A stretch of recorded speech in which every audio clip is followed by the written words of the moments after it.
ಹರೇ ರಾಮ. ಕರುಣರಸದ ಕೋಡಿ ವರಿವ ಕಟಾಕ್ಷದ ಪರತತ್ವ ವರುಪು ಬಾಲಾಪದ ವರ ಪುಣ್ಯಮಯ ಶರೀರದ ನಿರಾಭಾರಿ ಗುರುವಿರಲಿ ಎನ್ನ ಮಾನಸದಿ ಆ ಸದ್ಗುರುವಿರಲಿ ಸದಾ ಎಮ್ಮ ಮಾನಸದಿ. ಆಪದಾಮಪಹರ್ತಾರಂ ದಾತಾರಂ ಸರ್ವಸಂಪದಾಂ ಲೋಕಾಭಿರಾಮಂ ಶ್ರೀರಾಮಂ ಭೂಯೋ ಭೂಯೋ ನಮಾಮ್ಯಹಂ.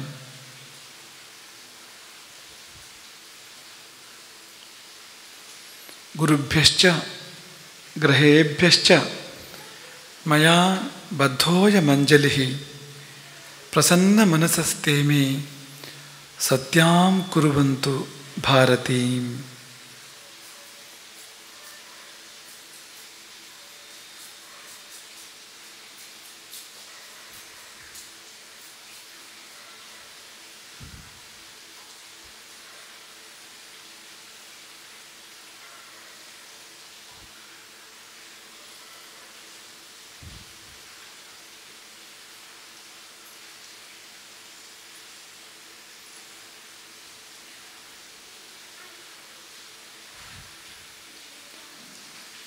ಗುರುಕುಲವೆಂಬುದು ಜೀವನವನ್ನು ಕಲಿಯುವ ಸ್ಥಾನ. ಶಾಲೆ ಬೇರೆ. ಶಾಲೆ ಜೀವಿಕೆಯನ್ನು ಕಲಿಯುವ ಸ್ಥಾನ. ಹೊಟ್ಟೆಪಾಡಿಗೊಂದು ವೃತ್ತಿ ಬೇಕು, ವೃತ್ತಿಗೊಂದು ಸಿದ್ಧತೆ ಬೇಕು, ಅದನ್ನು ಮಾಡಿಕೊಡುವಂಥ ಸ್ಥಾನ ಮಾಮೂಲಿ ಶಾಲೆ. ಆದರೆ ಗುರುಕುಲ ಹಾಗಲ್ಲ. ಗುರುಕುಲ ಜೀವನವನ್ನು ಕಲಿಯುವ, ಜೀವನವನ್ನು ಅರ್ಥ ಮಾಡಿಕೊಳ್ಳುವಂಥ ವಿದ್ಯಾಸ್ಥಾನ, ವಿದ್ಯಾಕೇಂದ್ರ. ಮಠ ಅಂದರೂ ಕೂಡ ಹಾಗೆ. ಇಲ್ಲಿ ದೊಡ್ಡವರು ಇದ್ದೀರಿ, ನೀವು ಚಿಕ್ಕವರು ಕೂಡ ಇದ್ದೀರಿ. ಮಠ ಅಂದರೆ ಏನು?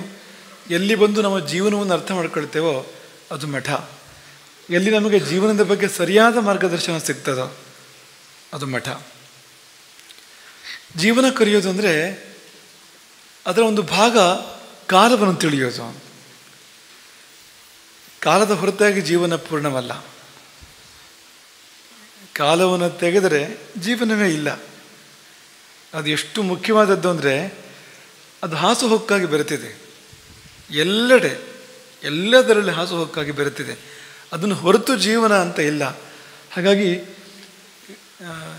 ಜೀವನ ತಿಳಿಬೇಕು ಅಂದರೆ ಅದರ ಅಂಗವಾಗಿ ಕಾಲವನ್ನು ತಿಳಿಬೇಕು. ಅಥವಾ ಹೀಗೆ ಹೇಳೋಣ, ಕಾಲವನ್ನು ಸರಿಯಾಗಿ ತಿಳ್ಕೊಂಡ್ರೆ ಜೀವನವನ್ನೇ ಇಡೀ ತಿಳಿಬೋದು. ಪೂರ್ತಿ ಜೀವನವನ್ನು ತಿಳಿಬೋದು.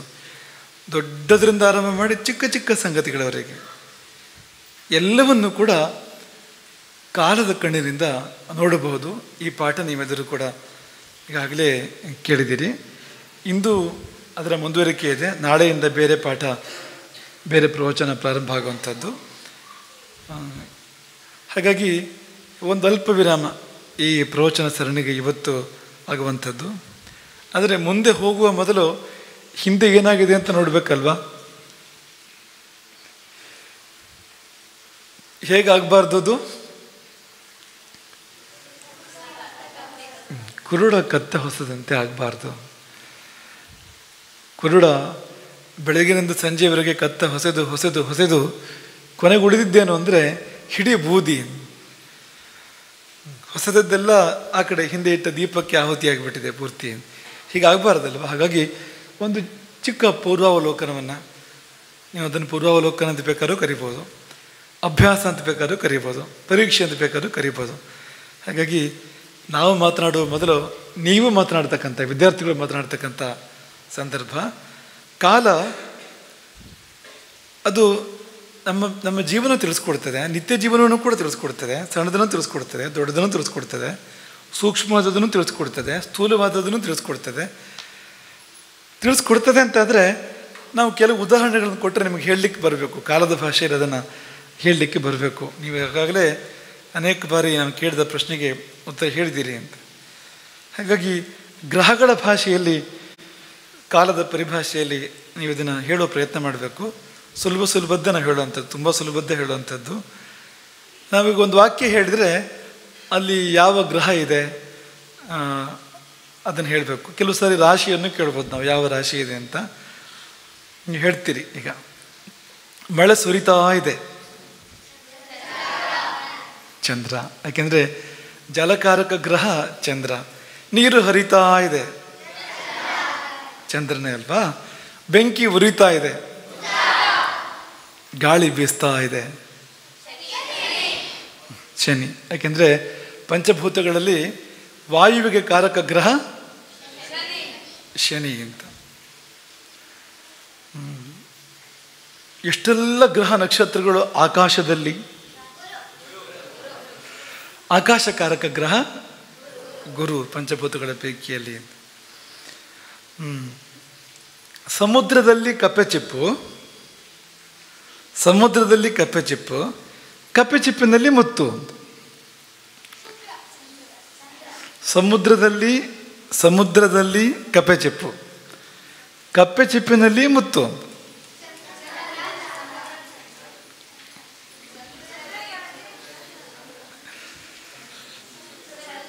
ನೀವು ರಾಶಿಯನ್ನು ಹೇಳ್ಬೋದು ಇದರಲ್ಲಿ, ಅಥವಾ ಗ್ರಹವನ್ನು ಹೇಳ್ಬೋದು. ಸಮುದ್ರಕ್ಕೆ ಮೀನ, ಕಪ್ಪೆಚಿಪ್ಪಿಗೆ ಬುಧ. ಕಪ್ಪೆಚಿಪ್ಪಿಗೆ ಬುಧ ಕಾರಕ, ನೆನಪಿರಲಿ ನಿಮಗೆ. ಕಪ್ಪೆಚಿಪ್ಪಿಗೆ ಬುಧ, ಮುತ್ತಿಗೆ ಅಲ್ವಾ. ಅಲ್ಲಿಗೆ ಸಮುದ್ರದಲ್ಲಿ ಕಪ್ಪೆಚಿಪ್ಪು ಅಂದರೆ ಚಂದ್ರನಲ್ಲಿ ಬುಧ ಅಂತ ಹೇಳಿದಾಗ ಆಯ್ತಲ್ವಾ. ಮತ್ತು ಬುಧನಲ್ಲಿ ಚಂದ್ರ ಅಂದರೆ ಕಪ್ಪೆಚಿಪ್ಪಿನಲ್ಲಿ ಮುತ್ತು ಅಂತ. ಅಥವಾ ಸಮುದ್ರ ಅಂದರೆ ಮೀನರಾಶಿ ಅಂತ ತಗೊಂಡ್ರೆ ಆ ಮೀನರಾಶಿಯಲ್ಲಿ ಚಂದ್ರ ಇದ್ದಾನೆ ಅಂತ ಅಂದ್ಕೊಳ್ಳಿ, ಅಥವಾ ಮೀನರಾಶಿಯಲ್ಲಿ ಬುಧ ಇದ್ದಾನೆ ಅಂತ ಅಂದ್ಕೊಳ್ಳಿ, ಸಮುದ್ರದಲ್ಲಿ ಕಪ್ಪೆಚಿಪ್ಪು ಅಂತ ಹೇಳ್ಬೋದು ನೀವು. ಆಗಲಿ, ತುಂಬ ಸರಳವಾದ್ದು, ನಿತ್ಯ ಜೀವನಕ್ಕೆ ಬೇಕಾಗೋದು ನೋಡೋಣ. ಗಂಜಿಗೆ ಉಪ್ಪು ಹಾಕಿದೆ ಅಂತ, ಗಂಜಿಗೆ ಉಪ್ಪು ಹಾಕಿದೆ. ಗಂಜಿ, ಈ ಊರಿನ ಗಂಜಿ, ಗಂಜಿಗೆ ಉಪ್ಪು ಹಾಕಿದೆ. ಚಂದ್ರ ಸರಿ, ಉಪ್ಪಿಗೆ ಚಂದ್ರಕಾರಕ, ಚಂದ್ರ ಸರಿ. ಗಂಜಿಗೆ,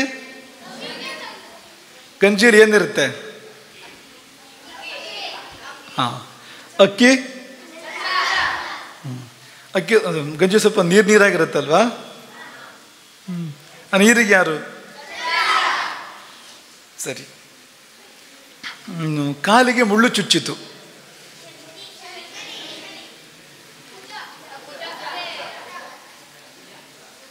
ಕಾಲಿಗೆ ಮುಳ್ಳು ಚುಚ್ಚಿತು. ಕಾಲಿಗೆ ಯಾರು? ಗ್ರಹ ಯಾರು? ರಾಶಿ ಕೇಳ್ಬೇಕಾದ್ರೆ ಹೇಳ್ತೀವಿ ನಿಮ್ಗೆ, ಯಾಕೆ ಹೇಳ್ಬೋದು, ನೀವು ಹೇಳ್ಬೋದು ಅದನ್ನು. ಗ್ರಹ ಕೇಳ್ತಾ ಇರೋದು ಮಧ್ಯ ರಾಶಿಯದು ಬರುತ್ತೆ, ಬಂದಾಗ ಹೇಳ್ತೀವಿ. ಈಗ ಕಾಲಿಗೆ ಯಾವ ಗ್ರಹ? ಶನಿ. ಮುಳ್ಳು ಚುಚ್ಚಿತು ಅಂದರೆ ಯಾವ ಗ್ರಹ? ಕುಜನೆ. ಮುಳ್ಳಿಗೂ ಕುಜನೆ, ಚುಚ್ಚುದಕ್ಕೂ ಕೂಡ ಕುಜನೆ ಅಂತ. ಶನಿ ಕುಜರ ಸೇರಿದಾಗ ಇನ್ನು ವಾಕ್ಯ ಬಂತು ನೋಡಿ, ಕಾಲಿಗೆ ಮುಳ್ಳು ಚುಚ್ಚಿತು ಅಂತ. ಗದ್ದೆಯಲ್ಲಿ ಅಕ್ಕಿ ಬೆಳೀತಾರೆ. ಒಂದು ರಾಶಿನೂ ಹೇಳಬೇಕು ನೀವು, ಒಂದು ಗ್ರಹನೂ ಹೇಳಬೇಕು. ಗದ್ದೆಯಲ್ಲಿ ಅಕ್ಕಿ ಬೆಳೀತಾರೆ. ರಾಶಿ ಯಾವುದು? ವೃಷಭ ರಾಶಿ. ವೃಷಭ ಕೇದಾರ ರಾಶಿ. ಗದ್ದೆ ವೃಷಭ ರಾಶಿಯನ್ನು ಸೂಚನೆ ಮಾಡಬೇಕು. ಅಕ್ಕಿ ಸರಿ ಇದೆ. ಆಮೇಲೆ ನಿತ್ಯ ಜೀವನಕ್ಕೆ ಬರೋಣ. ಚಪಾತಿ. ನೀವು ಸೂರ್ಯ ಒಬ್ಬರಿದ್ರೆ ನೀವು ತಿನ್ನಲ್ಲ ಚಪಾತಿ, ನೀವು ಸಾಕಾ? ಈಗ ಸೂರ್ಯ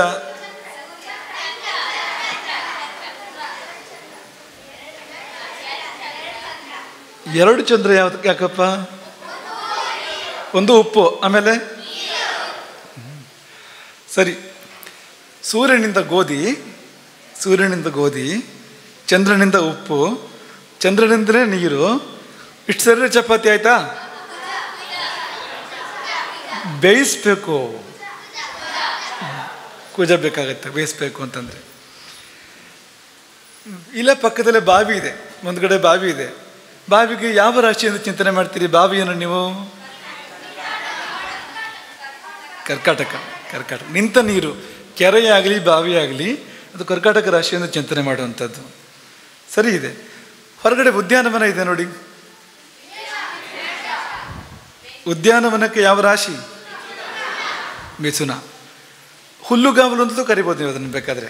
ಹುಲ್ಲುಗಾವಲಿಗೆ ಯಾವ ರಾಶಿ? ಹುಲ್ಲುಗಾವಲನ್ನು ಕನ್ಯಾ ರಾಶಿಯಿಂದ ಚಿಂತನೆ ಮಾಡ್ತಾರೆ. ಹುಲ್ಲನ್ನು ಸೂರ್ಯನಿಂದ ಚಿಂತನೆ ಮಾಡ್ತಾರೆ. ಹುಲ್ಲನ್ನು ತೃಣ ಕನಕ ಊರ್ಣ ಭೇಷಜಾದ್ಯೈಹಿ. ತೃಣ ಅಂದರೆ ಹುಲ್ಲು, ಕನಕ ಬಂಗಾರ, ಊರ್ಣ ಉಣ್ಣೆ, ಭೇಷಜ ಔಷಧಗಳು ಚಿಕಿತ್ಸೆ, ಇದೆಲ್ಲ ಸೂರ್ಯನಿಂದ ಚಿಂತನೆ ಮಾಡುವಂಥದ್ದು. ಹಾಗಾಗಿ ಹುಲ್ಲು ಅಂತ ತಗೊಂಡ್ರೆ ಸೂರ್ಯ, ಹುಲ್ಲುಗಾವಲು ಅಂತ ತಗೊಂಡ್ರೆ ಅದು ಕನ್ಯಾ ರಾಶಿ, ಇಲ್ಲ ಗಾರ್ಡನ್ ಉದ್ಯಾನ ಅಂತ ತಗೊಳ್ಳೋದಾದರೆ ಅದು ಮಿಥುನ ರಾಶಿ. ಅಲ್ಲೊಂದು ಬಾವಿ ಇದೆ, ಕರ್ಕ ರಾಶಿ ಬಾವಿ ಅಂತಂದರೆ. ನಮ್ಮ ಶ್ರೀಕರಾಚಿತ ದೇವತೆಗಳನ್ನು ಹೇಳ್ತಾ ಬರ್ತೀವಿ. ನೀವು ಅದು ಯಾವ್ಯಾವ ಗ್ರಹ ಅಂತ ಹೇಳಬೇಕು. ನೀವು ಗೊತ್ತಿರೋದನ್ನ ಹೇಳಿ, ಗೊತ್ತಿಲ್ಲದ್ರೆ ಕೇಳಿ. ರಾಮ, ರಾಮದಾಸ.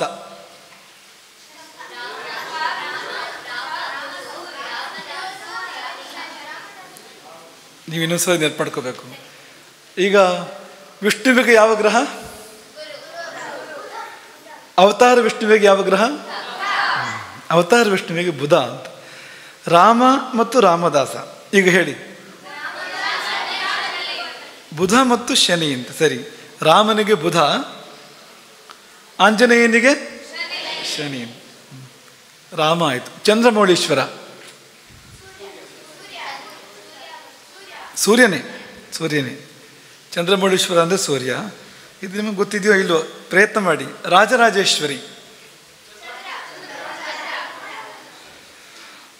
ಸಾಮಾನ್ಯವಾಗಿ ಪಾರ್ವತಿಯನ್ನು, ದುರ್ಗೆಯನ್ನೆಲ್ಲ ಚಂದ್ರನಿಂದ ಚಿಂತನೆ ಮಾಡ್ತಾರೆ. ಆದರೆ ರಾಜರಾಜೇಶ್ವರಿಯನ್ನು ಶುಕ್ರನಿಂದ ಚಿಂತನೆ ಮಾಡ್ತಾರೆ. ಅದಕ್ಕೆ ಹೇಳಿದ್ದು, ಕೆಲವು ನಿಮ್ಗೆ ಗೊತ್ತಿಲ್ಲದೆ ಇರ್ಬೋದು ಅಂತ. ರಾಜರಾಜೇಶ್ವರಿ, ಲಲಿತಾ, ತ್ರಿಪುರ ಸುಂದರಿಯನ್ನು ಶುಕ್ರನಿಂದ ಚಿಂತನೆ ಮಾಡ್ತಾರೆ ಅಂತ.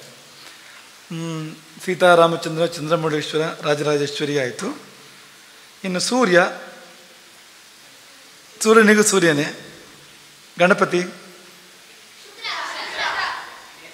ಅಂಬಿಕೆ, ಚಂದ್ರ. ಅಂಬಿಕೆ ಅಂದರೆ ಚಂದ್ರನೇ. ಸೂರ್ಯ, ಗಣಪತಿ, ಅಂಬಿಕೆ, ಶಿವ, ವಿಷ್ಣು,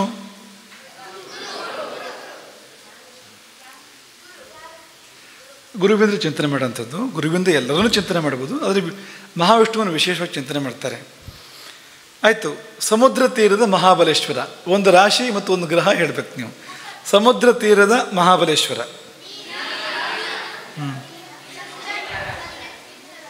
ಸಮುದ್ರ ತೀರದ ಮಹಾಬಲೇಶ್ವರ.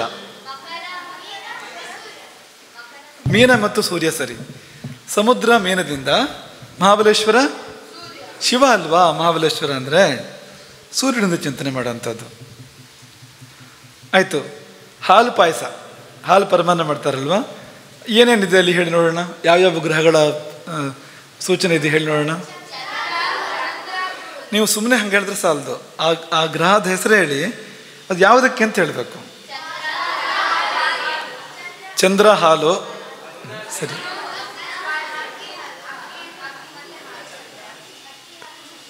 ಅಕ್ಕಿ ಮತ್ತು ಹಾಲು, ಚಂದ್ರ. ಸರಿ ಆಯಿತು. ಆಮೇಲೆ ಬೆಲ್ಲ ಅಥವಾ ಸಕ್ಕರೆ, ಗುರು. ಆಯಿತು. ಆಮೇಲೆ ಅಲ್ಲ, ಇನ್ನೂ ಇದೆ. ಹಾಲು ಪಾಯಸದಲ್ಲಿ ಏನೇನಿರುತ್ತೆ? ಹಾಲಿದೆ, ಅಕ್ಕಿ ಇದೆ, ಸಕ್ಕರೆ ಅಥವಾ ಬೆಲ್ಲ ಇದೆ, ಏಲಕ್ಕಿ ಇದೆ, ಕೇಸರಿ ಇದೆ, ಶುಕ್ರನೇ. ಕೇಸರಿಗೆ ಶುಕ್ರನೇ ಆಗ್ಬೋದು. ಶುಕ್ರಂಗೆ ತುಂಬ ಹತ್ತಿರ ಇದೆ ಅದು. ಆಮೇಲೆ ಬೇಯಿಸ್ಬೇಕಾಗತ್ತೆ. ಹೌದಾ? ಇಡ್ಲಿ.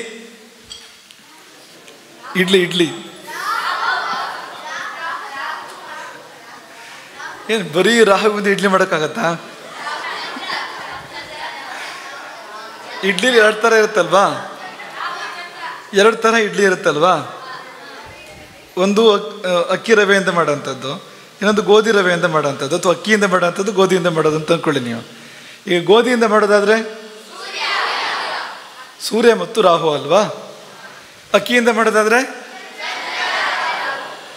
ನೋಡಿ, ಈಗ ಇಡ್ಲಿ ಅಂದರೆ ಅದನ್ನು ಟ್ರಾನ್ಸ್ಲೇಟ್ ಮಾಡಿದರೆ ಗ್ರಹಣ ಅಂತ ಟ್ರಾನ್ಸ್ಲೇಟ್ ಮಾಡ್ಬೋದು ಬೇಕಿದ್ರೆ. ಯಾಕೆಂದರೆ ರಾಹು ಸೂರ್ಯ ಸೇರಿದ್ರೆ ಏನು, ಚಂದ್ರ ಮತ್ತು ರಾಹು ಸೇರಿದ್ರೆ ಏನು ಹೇಳಿ. ನೀವು ಇವ್ರು ಕೇಳಿ, ನಮ್ಮ ವೈದ್ಯರನ್ನು ಕೇಳಿ, ಅವ್ರು ಇಡ್ಲಿಯನ್ನು ಗ್ರಹಣ ಅಂತ ಹೇಳ್ತಾರೆ. ಅವರು ಇಡ್ಲಿ ಸ್ವಲ್ಪ ಜಾಸ್ತಿ ಆದ್ರಂತೂ ಅದು ಹೊಟ್ಟೆಗೆ ಬಂತು ಗ್ರಹಣ ಅಂತ ಲೆಕ್ಕ ಅದು ಅಂತ. ತುಂಬ ಹುಳಿ ಬರೆಸುವಂಥದ್ದು ಇಂಥದ್ದನ್ನೆಲ್ಲ ಅವರು ವೈದ್ಯರು ತುಂಬ ಒಪ್ಪಲ್ಲ. ಅದನ್ನು ಹಿತಮಿತದಾಗಿದ್ದರೆ ಪರವಾಗಿಲ್ಲ. ಪಂಚಾಮೃತ ಇದೆ. ಪಂಚಾಮೃತದಲ್ಲಿ ಯಾವ್ಯಾವ್ದು ಅಂತ ಹೇಳಬೇಕು ನೀವು. ಹಾಲು, ಮೊಸರು, ತುಪ್ಪ, ಜೇನು,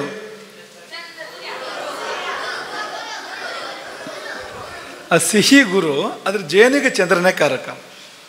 ಇನ್ನು ಸಕ್ಕರೆ ಅಥವಾ ಬೆಲ್ಲ, ಸಕ್ಕರೆ ಅಂತ ಅಂದ್ಕೊಳ್ಳಿ, ಗುರುವೇ. ರಾಮದೇವರಿಗೆ ಹೂವಿನ ಮಾಲೆ ಹಾಕಿದೆ. 2 ಗ್ರಹ ಇದೆ ಇದರಲ್ಲಿ. ರಾಮದೇವರಿಗೆ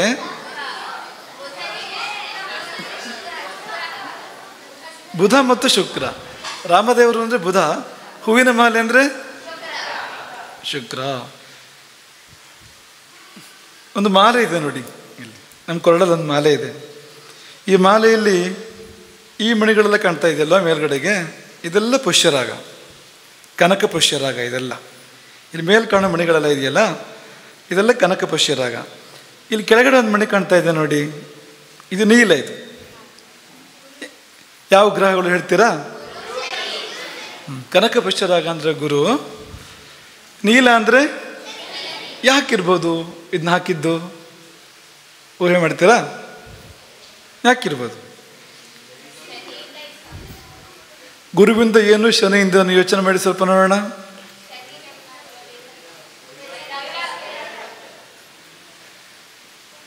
ಗುರು ಶನಿ ಸೇರಿಸಿ ಒಂದು ಹೇಳಿ ನೋಡೋಣ ಸೂತ್ರ. ಇದನ್ನು ಚಂದಕ್ಕೆ ಹಾಕಿರೋದಂತೂ ಖಂಡಿತ ಅಲ್ಲ, ಅಲಂಕಾರಕ್ಕೆ ಹಾಕಿರೋದಂತೂ ಖಂಡಿತ ಅಲ್ಲ, ಬೇರೆ ಉದ್ದೇಶ ಇದೆ. ಹೇಳಿ ನೋಡೋಣ ಏನಿರ್ಬೋದು ಅಂತ.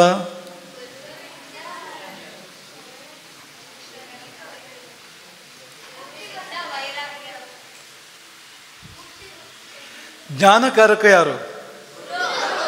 ವೈರಾಗ್ಯಕಾರಕ ಯಾರು? ಇದೆರಡು ಕಾಂಬಿನೇಷನ್ ಏನು ಹೇಳಿ?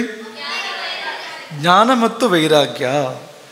ಇವೆಲ್ಲ ಈ ಪುಷ್ಯರಾಗದ ಮಣಿಗಳೆಲ್ಲ ಜ್ಞಾನಕ್ಕೆ ಸೂಚಕ, ಜ್ಞಾನಕ್ಕೆ ಒತ್ತು ಕೊಡ್ತಕ್ಕಂಥದ್ದು. ನೀಲ ವೈರಾಗ್ಯಕ್ಕೆ ಅಂತ, ಜ್ಞಾನ ವೈರಾಗ್ಯಕ್ಕೆ ಇರ್ತಕ್ಕಂಥದ್ದು ಅಂತ. ಹುತ್ತದಲ್ಲಿ ಹಾವು, ಒಂದು ರಾಶಿ ಒಂದು ಗ್ರಹ ಹೇಳ್ಬೇಕು ನೀವು. ಹುತ್ತದಲ್ಲಿ ಹಾವು, ಹುತ್ತಕ್ಕೆ ಯಾವುದು ರಾಶಿ? ಹುತ್ತಕ್ಕೆ ರಾಶಿ ಯಾವುದು? ವೃಶ್ಚಿಕ. ವೃಶ್ಚಿಕ ಸರಿ ಇದೆ. ಹುತ್ತಕ್ಕೆ ವೃಶ್ಚಿಕ, ಹಾವಿಗೆ ಏನು ನೀವು ನಿಮ್ಗೆ ಆಗದೆ ಇರೋದೆಲ್ಲ ಶನಿ ಅಂತ ಹೇಳ್ತಾ ಇದ್ದೀರಲ್ಲ ನೀವು ಅಂತ.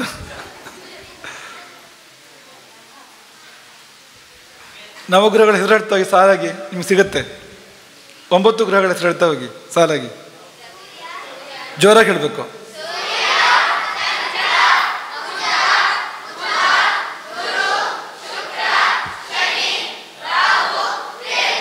ಯಾರಿರ್ಬೋದು ಹಾವು ಇದರಲ್ಲಿ?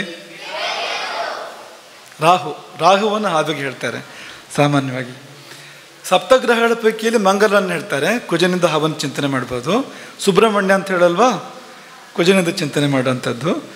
ಇನ್ನು ಸಾಮಾನ್ಯವಾಗಿ ಹೆಚ್ಚಾಗಿ ಹೇಳುವಂಥದ್ದು ರಾಹುವಿನಿಂದ. ಹಾಗಾಗಿ ವಲ್ಮೀಕ ಅಂದರೆ ವೃಶ್ಚಿಕ, ಅಲ್ಲಿ ರಾಹು ಉದಯ ಆದರೆ ಹುತ್ತದಲ್ಲಿ ಹಾವು ಅಂತ ಹೇಳ್ಬೋದು ನೀವು ಅಂತ.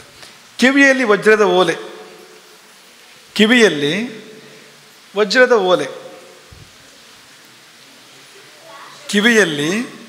ಕಿವಿಯಲ್ಲಿ ವಜ್ರದ ಓಲೆ. ವಜ್ರದ ಓಲೆ ಶುಕ್ರ ಸರಿ. ಕಿವಿಗೆ ಯಾರು? ಗುರು. ಕಿವಿಗೆ ಗುರುಕಾರಕ. ಕಿವಿಗಳಿಗೆ, ಕಣ್ಣಿಗೆ ಸೂರ್ಯಚಂದ್ರರು, ಕಿವಿಗೆ ಗುರು, ಕಾಲಿಗೆ ಶನಿ ಅಂತ ಹೀಗೆಲ್ಲ ಹೇಳ್ತಾರಲ್ವಾ, ಹೊಟ್ಟೆಗೆ ಸೂರ್ಯ. ಈ ಕಿವಿಗಳಿಗೆ ಗುರು ಆಗಿದ್ದರಿಂದ ಕಿವಿಯಲ್ಲಿ ವಜ್ರದ ಓಲೆ ಅಂತಂದರೆ ಗುರು ಮತ್ತು ಶುಕ್ರ ಅಂತ. ಇನ್ನು ಒಂದು ಹೇಳಿ ನಿಲ್ಸೋಣವಾ? ವಡೆ.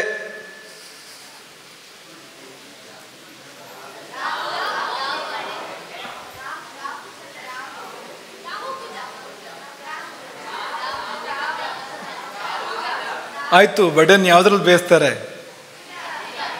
ಯಾವುದ್ರಲ್ಲಿ ಬೇಯಿಸ್ತಾರೆ? ಎಣ್ಣೆ ತುಪ್ಪ. ಎಣ್ಣೆನೇ ತುಪ್ಪ. ಅದಕ್ಕೆ ಯಾರು? ಹೌದು, ಎಣ್ಣೆ. ಸ್ನೇಹ ಶಶಾಂಕ, ಚಂದ್ರನಿಂದ ಎಣ್ಣೆ ತುಪ್ಪ ಇಂಥದ್ದೆಲ್ಲವನ್ನು ಕೂಡ ಚಿಂತನೆ ಮಾಡ್ಬೋದು. ದ್ರವರೂಪ ಅಲ್ವಾ? ದ್ರವರೂಪ ಬಂದ ತಕ್ಷಣ ಚಂದ್ರ ಬಂದ್ಬಿಡ್ತಾನೆ ಅಲ್ಲಿ ಸಾಮಾನ್ಯವಾಗಿ. ಹಾಗಾಗಿ ಕುಜ ಅಂದರೆ ಬೆಂಕಿ, ಚಂದ್ರ ಅಂದರೆ ಎಣ್ಣೆ, ಉದ್ದು ಅಂದರೆ ರಾಹು, ಇದೆಲ್ಲ ಸೇರಿದಾಗ ವಡೆ ಆಗುತ್ತೆ ಅಂತ. ಉಪ್ಪು ಬರುತ್ತೆ, ಖಾರ ಬರುತ್ತೆ, ಚೂರು ಚೂರು ಬರುತ್ತೆ ಬಿಡಿ. ಅದೆಲ್ಲ ಪ್ರಧಾನವಾಗಿ ಯಾವುದು? ಉದ್ದಿನ ವಡೆ ಅಂತ ಹೇಳ್ತಾರಲ್ವಾ. ಖಾರ ಬಂದರೆ ಯಾರು? ಆಯಿತು, ಈಗ ರಾಶಿಗಳ ಚಿಂತನೆ ಪೂರ್ತಿ ಮಾಡಬೇಕು ಇವತ್ತು. ನಾಳೆಯಿಂದ ಬೇರೆದಿದೆ, ಹೋಗೋಣ. ಅದಕ್ಕೆ ಸಣ್ಣ ಸಣ್ಣ ಚಿಕ್ಕ ಪ್ರಶ್ನೆಗಳನ್ನ ಕೇಳ್ಕೊಂಡು ಹೋಗ್ತೀವಿ ಮಧ್ಯದಲ್ಲಿ.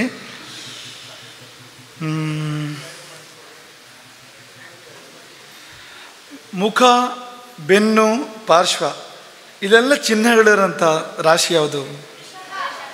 ಯಾವ ರಾಶಿಯವರಿಗೆ ಬೆನ್ನಲ್ಲಿ, ಮುಖದಲ್ಲಿ, ಪಾರ್ಶ್ವದಲ್ಲಿ ಎಲ್ಲ? ತಲೆಯಲ್ಲಿ ಚಿಹ್ನೆಗಳಿರೋ ರಾಶಿ ಯಾವುದು? ಗಾಯದ ಗುರುತು ತಲೆಯಲ್ಲಿರುತ್ತೆ ಅಂತ.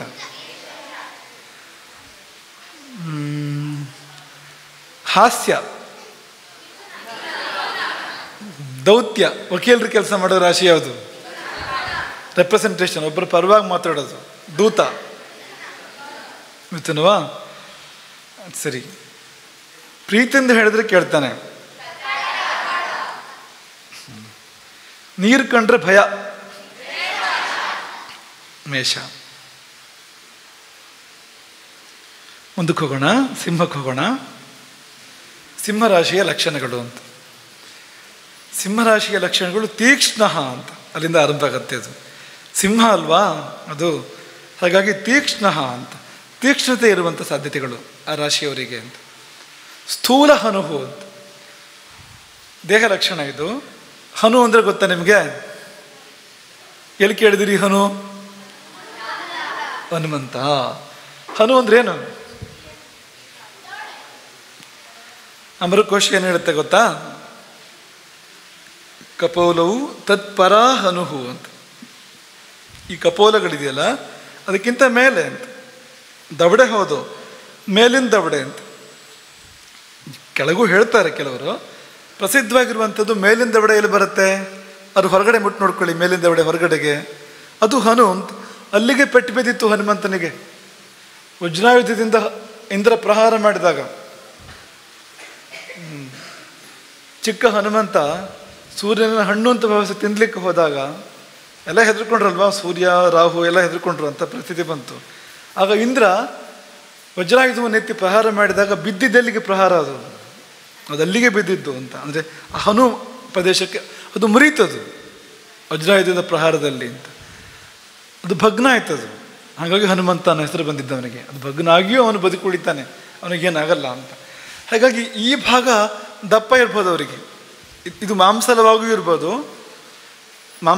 ಇರ್ಬೋದು, ದಪ್ಪ ಇರ್ಬೋದು ಅಂತ ಸಿಂಹರಾಶಿಯವರಿಗೆ ಅಂತ.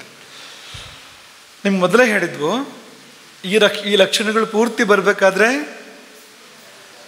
ರಾಶಿಗೆ ಬಲ ಇರಬೇಕು, ನಿಮ್ಮ ರಾಶಿಗೆ ಬಲ ಇರಬೇಕು, ರಾಶಿಯ ಅಧಿಪತಿಗೆ ಬಲ ಇರಬೇಕು, ಆಮೇಲೆ ಚಂದ್ರನಿಗೆ ಬಲ ಇರಬೇಕು. ಈ ಮೂರಕ್ಕೂ ಬಲ ಇದ್ದಾಗ ಪೂರ್ಣ ಫಲ ಬರುತ್ತೆ. ಹೀಗೆ ಬರುತ್ತೆ ಲಕ್ಷಣಗಳು ಪೂರ್ತಿ. ಈ ಮೂರರಲ್ಲಿ ಒಂದೊಂದು ಕಡಿಮೆ ಆಗ್ತಾ ಬಂದರೆ ಅಷ್ಟು ಕಡಿಮೆ ಆಗ್ತಾ ಬರುತ್ತೆ, ಅದು ಗೊತ್ತಿರಬೇಕು ನಿಮಗೆ. ಅಥವಾ ಕೆಲವು ಸಾರಿ ಜಾತಕದಲ್ಲಿ ಬೇರೆ ಗ್ರಹಗಳು ಅದನ್ನು ನಲ್ಲಿಫೈ ಮಾಡ್ಬೋದು ಅಂತ, ಅವುಗಳ ಪರಿಣಾಮ ತುಂಬ ಬಂದಾಗ ಇದು ಕಡಿಮೆ ಆಗ್ಬೋದು. ಇದೆಲ್ಲ ಗಮನಿಸ್ಕೋಬೇಕು. ಹಾಗಾಗಿ ಕೆಲವು ಸತಿ ಕೆಲವು ಲಕ್ಷಣಗಳು ಬಾರದೇ ಇರ್ಬೋದು. ಸಮಗ್ರ ದೃಷ್ಟಿ ಬೇಕಾಗತ್ತೆ. ರಾಶಿಯ ದೃಷ್ಟಿಯಿಂದ ಹೇಗೆ ಅನ್ನೋದು ಹೇಳ್ತಾ ಇದ್ದೀವಿ ನಾವು. ಅದನ್ನು ನಿಮ್ಮ ಮನಸ್ಸಲ್ಲಿ ಇಟ್ಕೊಳ್ಳಿ. ಅದನ್ನು ಪಿಂಗೇ ಕ್ಷಣ, ಕಣ್ಣು ಕಾಜುಗಣ್ಣು ಅಂತ ಹೇಳ್ತಾರಲ್ವ, ಹಾಗಾಗ್ಬೋದು ಅಂತ. ಅಂದರೆ ಪಿಂಗಲ ನೇತ್ರ ಆಗ್ಬೋದು ಅಂತ, ಪಿಂಗಲ ವರ್ಣದ ಕಣ್ಣು ಆಗ್ಬೋದು ಅಂಥವರಿಗೆ. ಅಲ್ಪಾತ್ಮಜ, ಸಂತತಿ ಕಡಿಮೆ ಇರ್ಬೋದು. ಸಿಂಹಕ್ಕೆ ಒಂದ್ಸಾರಿ ಏನು 15-20 ಮರಿಗಳು ಹುಡ್ತಾವ ಸಿಂಹಕ್ಕೆ? ಸಿಂಹ ಎಷ್ಟು ಮರಿ ಹಾಕತ್ತೆ ಒಂದ್ಸಾರಿ? ತುಂಬ ಕಡಿಮೆ ಅದು ಅಂತ. ಅಲ್ಪ ಸಂತತಿ ಸಿಂಹಕ್ಕೆ ಅಂತ. ಹಾಗಾಗಿ ಅಲ್ಪಾತ್ಮಜ ಅಂತ. ಕ್ವಾಲಿಟಿ ಇರೋದೆಲ್ಲ ಹಾಗೆ, ಕ್ವಾಂಟಿಟಿ ಕಡಿಮೆ ಇರುತ್ತೆ. ಕ್ವಾಲಿಟಿ ತುಂಬ ಇದ್ದಾಗ ಅಂತ. ಕ್ವಾಂಟಿಟಿ ತುಂಬ ಜಾಸ್ತಿ ಆಯ್ತು ಕ್ವಾಲಿಟಿ ಕಡಿಮೆ ಆಗುತ್ತೆ. ಈಗ ಹಾಲು, ಈಗ ಹಸು 1 ಲೀಟ್ರ್ ಹಾಲು ಕೊಡ್ತು, 1 ಲೀಟ್ರ್ ತಗೊಂಬಂದು ನೀವು ಕೊಟ್ಟರೆ ಅದು ಕ್ವಾಲಿಟಿ ಇರುತ್ತೆ. ಆ ಕ್ವಾಂಟಿಟಿ ಜಾಸ್ತಿ ಮಾಡೋಕ್ಕೆ ಹೋದರೆ ಸ್ವಲ್ಪ ನೀರು ಹಾಕಿದರೆ ಹಾಗೆ ಆಯಿತು ಅಂತ. ಸ್ತ್ರೀ ದ್ವೇಷಿ, ಸಿಂಹರಾಶಿಯ ಒಂದು ಲಕ್ಷಣ ಏನು ಅಂದರೆ ಸ್ತ್ರೀಯರ ಕುರಿತಾಗಿ ದ್ವೇಷ ಇರುತ್ತೆ ಅಂತ. ಸ್ತ್ರೀಯೇ ಆದರೂ ಕೂಡ ಹಾಗೆ, ಅದು ಗಂಡಸರು ಮಾತ್ರ ಅಂತಲ್ಲ ಅಂತ. ಅವರಿಗೆ ಹೆಣ್ಮಕ್ಳ ಬಗ್ಗೆ ಏನೋ ಒಂದು ಸ್ವಲ್ಪ ದೂರ, ಸ್ವಲ್ಪ ಪ್ರೀತಿ ಕಡಿಮೆ ಆ ಥರ ಇರುತ್ತೆ ಸಿಂಹರಾಶಿ ಆದರೆ ಅಂತ. ಆಮೇಲೆ ಇವರಿಗೆ ಕಾಡು ಇಷ್ಟ, ಬೆಟ್ಟ ಇಷ್ಟ. ಇನ್ನು ಆ ವರ್ಗಕ್ಕೆ ಸೇರಿದವರಾದರೆ ಮಾಂಸ ಇಷ್ಟ, ಆ ವರ್ಗಕ್ಕೆ ಸೇರಿದವರಾದರೆ ಅಂತ. ಹಾಗಾಗಿ ಸೇರಿಸಿ ಹೇಳ್ತಾ ಇದ್ದೀವಿ ನಾವು ಅದನ್ನು. ಇಲ್ಲಿ ಮಾಂಸ ಇಷ್ಟ ಆಗ್ಬೋದು, ಮಾಂಸದ ಬದಲಿಗೆ. ಮಾಂಸ ಅಂದರೆ ಉದ್ದು, ಮಾಂಸಕ್ಕೆ ತಕ್ಕದಾಗಿ ಯಾವುದು ಈಗ ಇಲ್ಲಿದೆ ಅದು ಇಷ್ಟ ಆಗ್ಬೋದು ಅದು. ಹಾಗಾಗಿ ಪ್ರಿಯ ಮಾಂಸ ಕಾನನ ನಗಹ ಅಂತ. ಮಾಂಸ, ಕಾನನ ಅಂದರೆ ಕಾಡು, ನಗ ಬೆಟ್ಟ, ಇದೆಲ್ಲ ಇಷ್ಟ ಆಗತ್ತೆ ಅಂತ. ಇನ್ನೊಂದು ಸ್ವಭಾವ ಇರುತ್ತೆ ಅವರದ್ದು, ಅದೇನೆಂದರೆ ಕುಪ್ಯತ್ಯಕಾರ್ಯೇ ಚಿರಂ. ಅವ್ರಿಗೆ ಸರಿಯಲ್ಲ ಅಂತ ಅನ್ನಿಸ್ತು ಅಂದರೆ ಕೋಪ ಬಂತು ಅಂತ ಲೆಕ್ಕ ಕೊಡಲಿ ಅಂತ. ಒಂದು ವಿಷಯ ಸರಿಯಲ್ಲ ಅಂತ ಅನ್ನಿಸ್ತು ಅಂದರೆ ಕೋಪ ಬರುತ್ತೆ. ಇಲ್ಲಿ 2 ಥರ ಪದ ವಿಭಾಗ ಮಾಡ್ತಾರೆ. ಕುಪ್ಯತಿ ಅಕಾರ್ಯೇ ಅಚಿರಂ ಅಂತೂ ಪದ ವಿಭಾಗ ಮಾಡ್ತಾರೆ, ಕೂಡಲೇ ಕೋಪ ಬರುತ್ತೆ ಅಂತ ಅರ್ಥ. ಅದಕ್ಕೆ ಚಿರಂ ಅಂತ ಪದ ವಿಭಾಗ ಮಾಡಿದರೆ ಬಂದು ಕೋಪ ಇಳಿಯಲ್ಲ ಸುಲಭಕ್ಕೆ ಅಂತ, ಇರುತ್ತೆ ಹಾಗೆ ಅಂತ. ಕೆಲವರಿಗೆ ಕ್ಷಣ ಕೋಪ ಅಂತ, ಒಂದು ಕ್ಷಣದಲ್ಲಿ ಬಂದು ಹೋಗುತ್ತೆ ಕೋಪ, ಹಾಗಲ್ಲ, ಅದು ಉಳ್ಕೊಂಡಿರುತ್ತೆ ಅದು ಅಂತ ಕೋಪ ಅಂತ. ಹಾಗಾಗಿ ಕುಪ್ಯತ್ಯಕಾರ್ಯೇ ಚಿರಂ. ಮತ್ತು ಇವರಿಗೆ ಕೆಲವು ಕಿರಿಕಿರಿಗಳು ಇದೆ ಅಂತ ಯಾವಾಗಲೂ. ಅದೇನೆಂದರೆ ಹಸಿವಿನ ಕಿರಿಕಿರಿ, ಬಾಯಾರಿಕೆ ಕಿರಿಕಿರಿ, ಅದೆಲ್ಲ ಜಾಸ್ತಿ ಅಂತ. ಉದರ ಬಂದರೆ ಹೊಟ್ಟೆ ತೊಂದರೆ ಬರುತ್ತೆ ಅವರಿಗೆ ಅಂತ. ಸಿಂಹರಾಶಿ ಹೊಟ್ಟೆ, ಕಾಲಪುರುಷನ ಹೊಟ್ಟೆ ಅದು. ಹಾಗಾಗಿ ಹೊಟ್ಟೆಗೆ ಸಂಬಂಧಪಟ್ಟ ತೊಂದರೆಗಳು ಬರ್ಬೋದು ಅವರಿಗೆ ಅಂತ. ಹಲ್ಲಿನ ಸಮಸ್ಯೆಗಳು ಬರ್ಬೋದು, ಬರೋಕ್ಕೆ ಅವಕಾಶ ಇದೆ ಅಂತ. ಮಾನಸ ರುಜ ಅಂತ, ಬೇಜಾರಾಗೋದು ಬೇಗ, ಸ್ವಲ್ಪ ಬೇಜಾರಾಗ್ಬಿಡುತ್ತೆ. ಮಾನಸ ರುಜ ಸಂಪೀಡಿತ, ಇದೆಷ್ಟೆಲ್ಲ ಪೀಡೆಗಳು ಇರಬಹುದು. ತ್ಯಾಗವಾನ್, ತ್ಯಾಗಕ್ಕೆ ಹಿಂದೆ ಮುಂದೆ ನೋಡೋದಿಲ್ಲ, ತ್ಯಾಗ ಮಾಡ್ತಾರೆ. ಕೊಡೋಕ್ಕೆ ಅಥವಾ ಬಿಡೋದಕ್ಕೆ ಹಿಂದೆ ಮುಂದೆ ನೋಡೋವಂಥವ್ರಲ್ಲ ಅಂತ. ವಿಕ್ರಾಂತ ಅಂದರೆ ವಿಕ್ರಮಿಗಳು ಅಂತ, ಪರಾಕ್ರಮಿಗಳು ಅಂತ, ಸಿಂಹದ ಹಾಗೆ ಅಂತ. ಸ್ಥಿರಧೀ, ಬುದ್ಧಿ ಸ್ಥಿರ, ಒಂದು ಮನಸ್ಸು ಮಾಡಿದ್ರು ಅಂದರೆ ಆಯ್ತು, ಹಾಗೆ ಇರುತ್ತೆ ಅದು, ಆ ಕಡೆ ಈ ಕಡೆ ಹೋಗೋದಿಲ್ಲ ಅಂತ. ಹಂಗೆ ಸ್ಥಿರಧೀ, ಸ್ಥಿರಮತಿ. ಸುಗರ್ವಿತ ಮನಾಹ, ಅವರಿಗೆ ಒಂದು ಸ್ವಲ್ಪ ಕಾನ್ಫಿಡೆನ್ಸು ಇರುತ್ತೆ, ಸ್ವಲ್ಪ ಈಗೋನೂ ಇರ್ಬೋದು ಅಂತ. ಸಿಂಹ ಅಲ್ವಾ, ಸಿಂಹ ಆಗಿದ್ದರಿಂದ ಸ್ವಲ್ಪ ಹೀಗಿರುತ್ತೆ ಅದು ಅಂತ. ಇನ್ನು ಕೊನೆಯದು ಮಾತುರ್ವಿಧೇಯ ಅಂತ. ಅಮ್ಮ ಹೇಳಿದ್ರೆ ಕೇಳೋ ಸ್ವಭಾವ ಇರುತ್ತೆ. ಅಪ್ಪ ಹೇಳಿದ್ರೆ ಕೇಳ್ತಾರೋ, ಅಮ್ಮ ಹೇಳಿದ್ರೆ ಕೇಳ್ತಾರೋ, ಅಂದರೆ ಸ್ವಲ್ಪ ಅಮ್ಮ ಹೇಳಿದ್ರೆ ಕೇಳೋಂಥ ಸಾಧ್ಯತೆಗಳು ಇರುತ್ತೆ ಅಂತ. ತುಂಬ ಸೂಕ್ಷ್ಮವಾದ ಅಭಿಪ್ರಾಯಗಳು ಇರುತ್ತೆ ಎಷ್ಟೋ ಸರ್ತಿ. ದೇವಿಯ ಸೇವೆಯೋ ಉಪಾಸನೆಯೋ ಇಂಥದ್ದನ್ನು ಹೇಳ್ಬೋದು, ಹೀಗೆಲ್ಲ ಇರ್ಬೋದು. ಹಾಗೆ ಸಾಮಾನ್ಯವಾಗಿ ಈ ಲಕ್ಷಣಗಳು ಅಂತ ನೆನಪಿರುತ್ತಾ ನಾವು ಹೇಳಿದ್ದು? ಹಾಂ, ಒಂದ್ಸತಿ ಕೊನೆಯಲ್ಲಿ ವಾಪಸ್ ಬರ್ತೀವಿ. ಕನ್ಯಾ ರಾಶಿ, ಅವರ ನಡಿಗೆಯಲ್ಲೇ ಗೊತ್ತಾಗತ್ತೆ ಸಾಮಾನ್ಯವಾಗಿ ಕನ್ಯಾ ರಾಶಿ ಅಂತವರಿದ್ದು ಅಂತ. ಅವ್ರು ನಡಿಬೇಕಾದ್ರೆ ಸ್ವಲ್ಪ ಏನು ಬೇಡ ಅಂದರೂ ಕನ್ಯಾ ನಡೆದಾಗ ನಡೀತಾರೆ ಅವರು ಅಂತ. ಹುಡುಗರೇ ಆಗಿದ್ರು ಕೂಡ, ಪುರುಷರು ಆಗಿದ್ರು ಕೂಡ ನಡಿಗೆಯಲ್ಲಿ ಆ ಲಕ್ಷಣಗಳು ಬರುತ್ತೆ. ವ್ರೀಡ ಮಂಥರ ಚಾರು ವೀಕ್ಷಣ ಗತಿ. ಆ ನಡಿಗೆಯಲ್ಲಿ ಲಜ್ಜೆ ಛಾಯೆ ಇದೆ, ಆ ನಡಿಗೆಯಲ್ಲಿ ಸ್ವಲ್ಪ ನಿಧಾನ. ಈಗ ಕರ್ಕ ರಾಶಿಯವರು ತುಂಬ ಚುರುಕು, ಅಷ್ಟು ಚುರುಕಲ್ಲ. ಕನ್ಯಾ ರಾಶಿಯು ಸ್ವಲ್ಪ ನಿಧಾನಕ್ಕೆ ಹೋಗುವಂಥದ್ದು. 2 ರಾಶಿಗಳೇ ಆಗಿ ಕನ್ಯಾ ಮತ್ತು ಮೀನ ರಾಶಿಗಳು ತಾಮಸ ಅಂತ ಕರೀತಾರೆ, ಸ್ವಲ್ಪ ಸ್ಲೋ ರಾಶಿಗಳು ಅಂತ. ಹಾಗಾಗಿ ಅವರು ಪಟಪಟ ಪಟಪಟ ನಡೆಯುತ್ತಾ ಇದಾರಲ್ಲ ಅಂತ, ಸ್ವಲ್ಪ ಸಮಾಧಾನ ನಡೀತಾರೆ ಅವರು ಅಂತ. ನಡಿಗೆಯಲ್ಲಿ ಲಜ್ಜೆ ಇದೆ, ನಡಿಗೆಯಲ್ಲಿ ಸಮಾಧಾನ ಇದೆ, ಮತ್ತು ಚಾರು ವೀಕ್ಷಣ ದೃಷ್ಟಿ ಕೂಡ ಹಾಗೆ ಅಂತ. ದೃಷ್ಟಿಯಲ್ಲಿ ಲಜ್ಜೆ ಪ್ರಧಾನವಾಗಿದೆ. ದೃಷ್ಟಿ ತುಂಬ ಚುರುಕಿನ ದೃಷ್ಟಿ ಅಲ್ಲ ಅಂತ, ಆ ಕಡೆ ಈ ಕಡೆ ಪಟ ಪಟ ಪಟ ನೋಡ್ತಾ ಇರೋ ಥರದ ದೃಷ್ಟಿ ಅಲ್ಲ ಅದು ಅಂತ. ಹಾಗಾಗಿ ವೀಕ್ಷಣ ಮತ್ತು ಗತಿ ಎರಡೂ ಕಡೆಯಲ್ಲಿ ಈ ವ್ರೀಡೆ ಅಂದರೆ ಲಜ್ಜೆ ಮತ್ತು ಸಮಾಧಾನದ ಅಂಶಗಳು. ಸೊಗಸು, ನಡಿಗೆ ಸೊಗಸು ಒಂದು, ದೃಷ್ಟಿ ಕೂಡ ಸೊಗಸು ಒಂದು. ಚಾರು ವೀಕ್ಷಣ ಗತಿ, ನಡಿಗೆ ಮತ್ತು ದೃಷ್ಟಿಯಲ್ಲಿ ಸೊಗಸಿರುತ್ತೆ ಅಂತ. ಸ್ರಸ್ತಾಂಶ ಬಾಹು ಒಂದು, ಸ್ವಲ್ಪ ಹೆಗಲು ಮತ್ತು ಬಾಹು ಬಿದ್ದಿರುತ್ತೆ ಅಂತ, ಹೀಗಿರಲ್ಲ ಅಂತ ಅದು ಅಂತ, ಕೆಳಗೆ ಬಿದ್ದಿರುತ್ತೆ ಅಂತ. ಸ್ರಸ್ತಾಂಶ ಬಾಹು, ಸುಖಿ, ಖುಷಿಯಾಗಿರ್ತಾರೆ,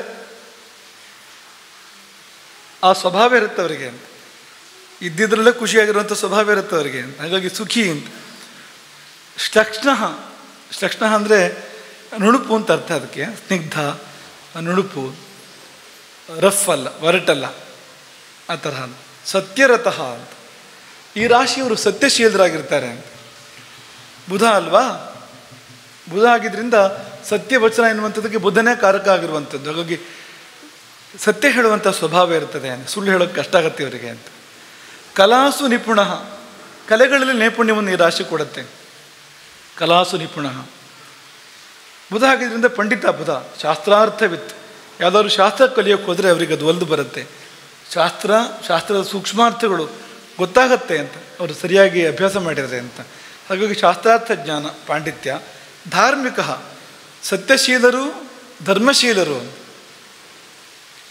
ಧಾರ್ಮಿಕರು ಅಂತ, ಧರ್ಮ ಪ್ರವೃತ್ತಿ ಇರ್ತಕ್ಕಂಥ ರಾಶಿ ಇದು ಅಂತ. ಆಮೇಲೆ ಮೇಧಾವಿ, ಬುದ್ಧಿ ಸೂಕ್ಷ್ಮ ಅದಿರುವಂಥ ರಾಶಿ ಇದು. ಮೇಧಾವಿ, ಸುರತಪ್ರಿಯ, ಸುಖಪ್ರಿಯರು, ಪರಗೃಹೈರ್ವಿತ್ತೈಶ್ಚ ಸಂಯುಜ್ಯತೆ. ಅಂದರೆ ಸ್ವಲ್ಪ ಪರಗೃಹವಾಸ, ಬೇರೆಯವ್ರ ಮನೇಲಿರೋಂಥ ಅವಕಾಶ ಸಂದರ್ಭಗಳು, ಬೇರೆಯವ್ರ ಹಣ ಅವ್ರಿಗೆ ಸಿಗೋ ಅಂಥದ್ದು, ಇದೆಲ್ಲ ಸಂದರ್ಭ ಇದೆ ಅಂತ. ಬೇರೆಯವ್ರ ಮನೇಲಿ ವಾಸ, ಬೇರೆಯವ್ರ ಹಣ ಸಿಗೋವಂಥದ್ದು ಅವರಿಗೆ, ಇಂಥ ಅವಕಾಶಗಳಿರುತ್ತೆ ಅದಕ್ಕೆ ಅಂತ. ಆಮೇಲೆ ತುಂಬ ಪ್ರಸಿದ್ಧವಾದ್ದೇನು ಅಂದರೆ ಕನ್ಯಾಯಾಮ್ ಪರದೇಶಗಃ, ಪರದೇಶಕ್ಕೆ ಹೋಗ್ತಾರೆ ಅಂತ ಅವಕಾಶಗಳಿರುತ್ತೆ. ಯಾಕೆಂದರೆ ದೋಣಿ ರಾಶಿ ಅಲ್ವಾ, ನೌಕೆ ಹೊಳೆದಾಟಿ ಹೋಗುವಂಥದ್ದು. ಹಾಗಾಗಿ ಪರದೇಶ ಅಂದರೆ ಆಯಾ ಕಾಲಕ್ಕೆ ಪ್ರದೇಶಗಳು ಬೇರೆ ಆಗ್ತವೆ, ಅದು ನಮ್ಮ ಮನಸ್ಸಲ್ಲಿ ಇರಬೇಕದು. ಮತ್ತು ಪರದೇಶ ಅಂದರೆ ನೀವು ಅಮೇರಿಕಕ್ಕೆ ಹೋಗಬೇಕು ಅಂತಿಲ್ಲ, ನೀವು ಇರುವ ಪ್ರದೇಶ ಬಿಟ್ಟು ಇನ್ನೊಂದು ಪ್ರದೇಶಕ್ಕೆ ಹೋಗಿ ಉಳ್ಕೊಂಡ್ರೆ ಪ್ರದೇಶವೇ ಆಗುತ್ತೆ ಅದು ಅಂತ. ಹುಟ್ಟೂರನ್ನ ಬಿಟ್ಟು ಬೇರೆ ಕಡೆ ಹೋದಾಗ ಪ್ರದೇಶನೇ ಆಗುತ್ತೆ ಅದು ಅಂತ. ಹಾಗಾಗಿ ಕನ್ಯಾಯಾಮ್ ಪರದೇಶಗಃ, ಬೇರೆ ದೇಶಗಳಿಗೆ, ಬೇರೆ ಪ್ರದೇಶಕ್ಕೆ ಹೋಗ್ತಕ್ಕಂಥ ಯೋಗ ಇರುತ್ತೆ ಇವರಿಗೆ. ಪ್ರಿಯ ವಚಾಹ ಅಂದರೆ ಖುಷಿಯಾಗೋ ಥರ ಮಾತಾಡೋಕೆ ಗೊತ್ತು ಇವರಿಗೆ ಅಂತ. ಬೇರೆಯವರಿಗೆ ಸಂತೋಷ ಆಗೋ ಥರ ಮಾತಾಡೋಕೆ ಗೊತ್ತು ಇವರಿಗೆ ಅಂತ. ಅಥವಾ ಮಾತು ಅಂದರೆ ಪ್ರೀತಿ ಅಂತ, ಅದನ್ನು ಹೇಳ್ಬೋದು. ಮಾತಾಡೋದಂದ್ರೆ ಪ್ರೀತಿ ಸ್ವಲ್ಪ ಅಂತ. ಪ್ರಿಯ ವಚಾಹ. ಕನ್ಯಾಪ್ರಜೋ ಅಲ್ಪಾತ್ಮಜ ಅಂತ. ಸ್ತ್ರೀ ಸಂತತಿಯೇ ಕಡಿಮೆ, ಇಂಥ ಸಾಧ್ಯತೆಗಳು ಜಾಸ್ತಿ ಅದಕ್ಕೆ ಅಂತ. ಸಂತತಿ ಕಡಿಮೆ ಆದರೂ ಹೆಣ್ಮಕ್ಕಳು ಅನ್ನೋ ಥರದ ಯೋಗಗಳು ಅಂತ. ತುಲಾ, ಇವರು ಭಾರಿ ಭಕ್ತಿ ಇಕ್ಕೆಲ್ಲ ಜಾಸ್ತಿ ಅವರಿಗೆ, ತುಲಾರಾಶಿಯವರಿಗೆ. ದೇವ ಪೂಜೆ, ಬ್ರಾಹ್ಮಣ ಪೂಜೆ, ಸಾಧು ಸಂತರ ಪೂಜೆ ಅಂದರೆ ಖುಷಿ ಇವರಿಗೆ. ದೇವ ಬ್ರಾಹ್ಮಣ ಸಾಧು ಪೂಜನ ರತಃ. ದೇವಪೂಜಾ, ಬ್ರಾಹ್ಮಣ ಪೂಜಾ, ಸಾಧು ಪೂಜಾ. ಸಾಧು ಸಂತರು ಅಂತ ಅನ್ಕೋಬೋದು ನೀವು. ಒಳ್ಳೇದು ಯಾವುದಿದ್ರು ಕೂಡ ಒಂದು ಗೌರವ ಕೊಡಬೇಕು, ಅದಕ್ಕೆ ಶ್ರೇಷ್ಠವಾದ್ದು, ಅದಕ್ಕೊಂದು ಬೆಲೆ ಕೊಡಬೇಕು, ಮರ್ಯಾದೆ ಕೊಡಬೇಕು ಎನ್ನುವಂಥ ಸ್ವಭಾವ. ಅದು ಖುಷಿ ಕೊಡುತ್ತೆ ಅವ್ರಿಗೆ. ಈಗ ಪೂಜೆನ ಖುಷಿಯಿಂದ ಮಾಡೋದು ಬೇರೆ, ಮಾಡಬೇಕಲ್ಲಪ್ಪ ಕರ್ಮ ಕರ್ಮ ಕರ್ಮ ಅಂತ ಮಾಡೋದು ಬೇರೆ ಅಂತ. ಪೂಜೆನ ಯಾವಾಗ ಮುಗಿಯುತ್ತೋ ಇದು ಅಂತ ಅದಲ್ಲ, ಅದರಲ್ಲೊಂದು ಖುಷಿ ಇದೆ ಅಂತ ಪೂಜೆಯಲ್ಲಿ ಒಂದು ಅಂತ. ಹಾಗಾಗಿ ದೇವಬ್ರಾಹ್ಮಣ ಸಾಧು ಪೂಜನರತಃ ಪ್ರಾಜ್ಞ, ಪ್ರಾಜ್ಞರಾಗಿರ್ತಾರೆ ತುಲಾರಾಶಿಯವರು. ಶುಚಿ, ಕ್ಲೀನ್, ಬರೀ ಶರೀರ ಮಾತ್ರ ಅಲ್ಲ, ಶರೀರ, ಮನಸ್ಸು, ಆಚಾರ ವಿಚಾರ ವ್ಯವಹಾರ ಶುದ್ಧವಾಗಿ ಇಟ್ಕೊಳ್ಳೋಕೆ ಪ್ರಯತ್ನ ಮಾಡ್ತಾರೆ. ಶುಚಿ. ಸ್ತ್ರೀ ಜಿತ, ಪ್ರಾಂಶು, ಎತ್ತರ ಇರ್ತಾರೆ. ಉನ್ನತ ನಾಸಿಕ, ಅನೇಕರು ನೋಡಿದ ನಾವು ಲಕ್ಷಣ ಇರೋಂಥವ್ರು ನಾವು.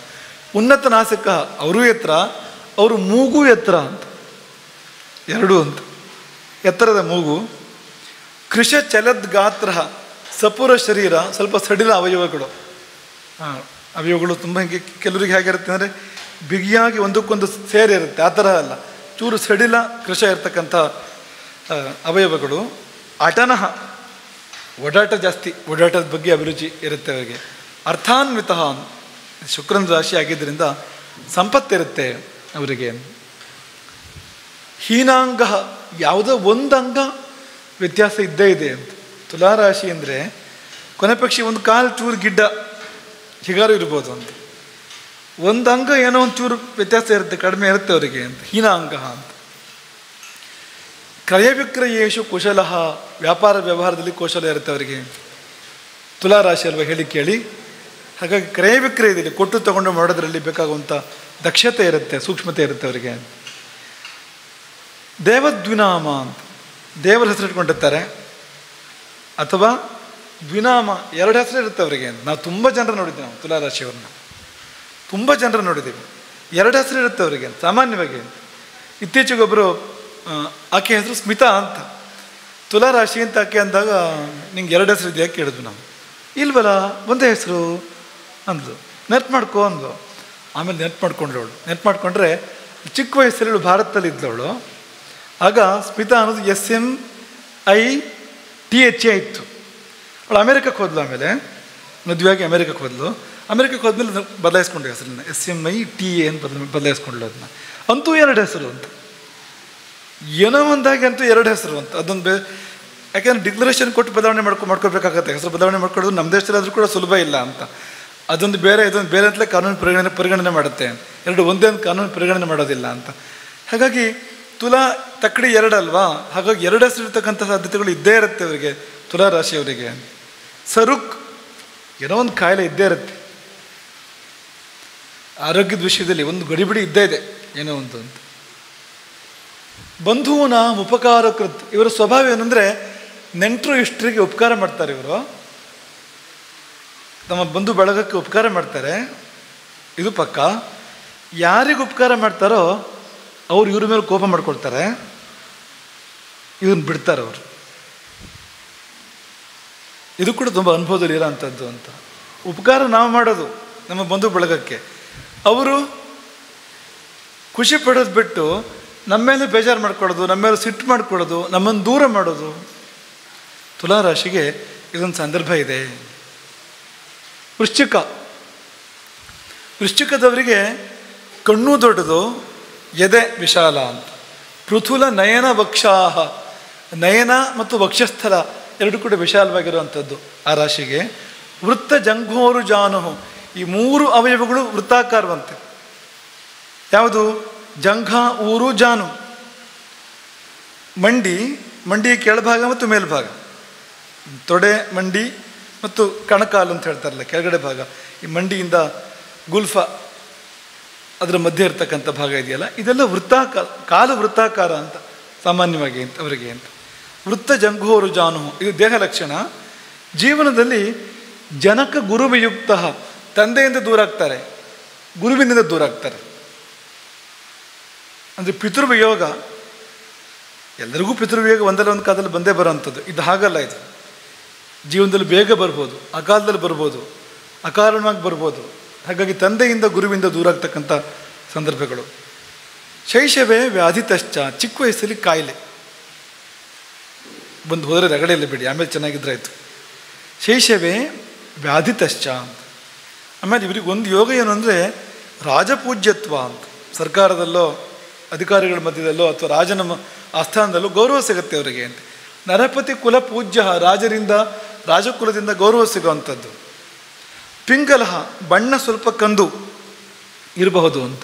ಕ್ರೂರ ಚೇಷ್ಟ, ತುಂಬ ಸೌಮ್ಯ ಅಲ್ಲ ಇವರು, ಒಂಚೂರು ವೃಶ್ಚಿಕ ಅಲ್ವಾ.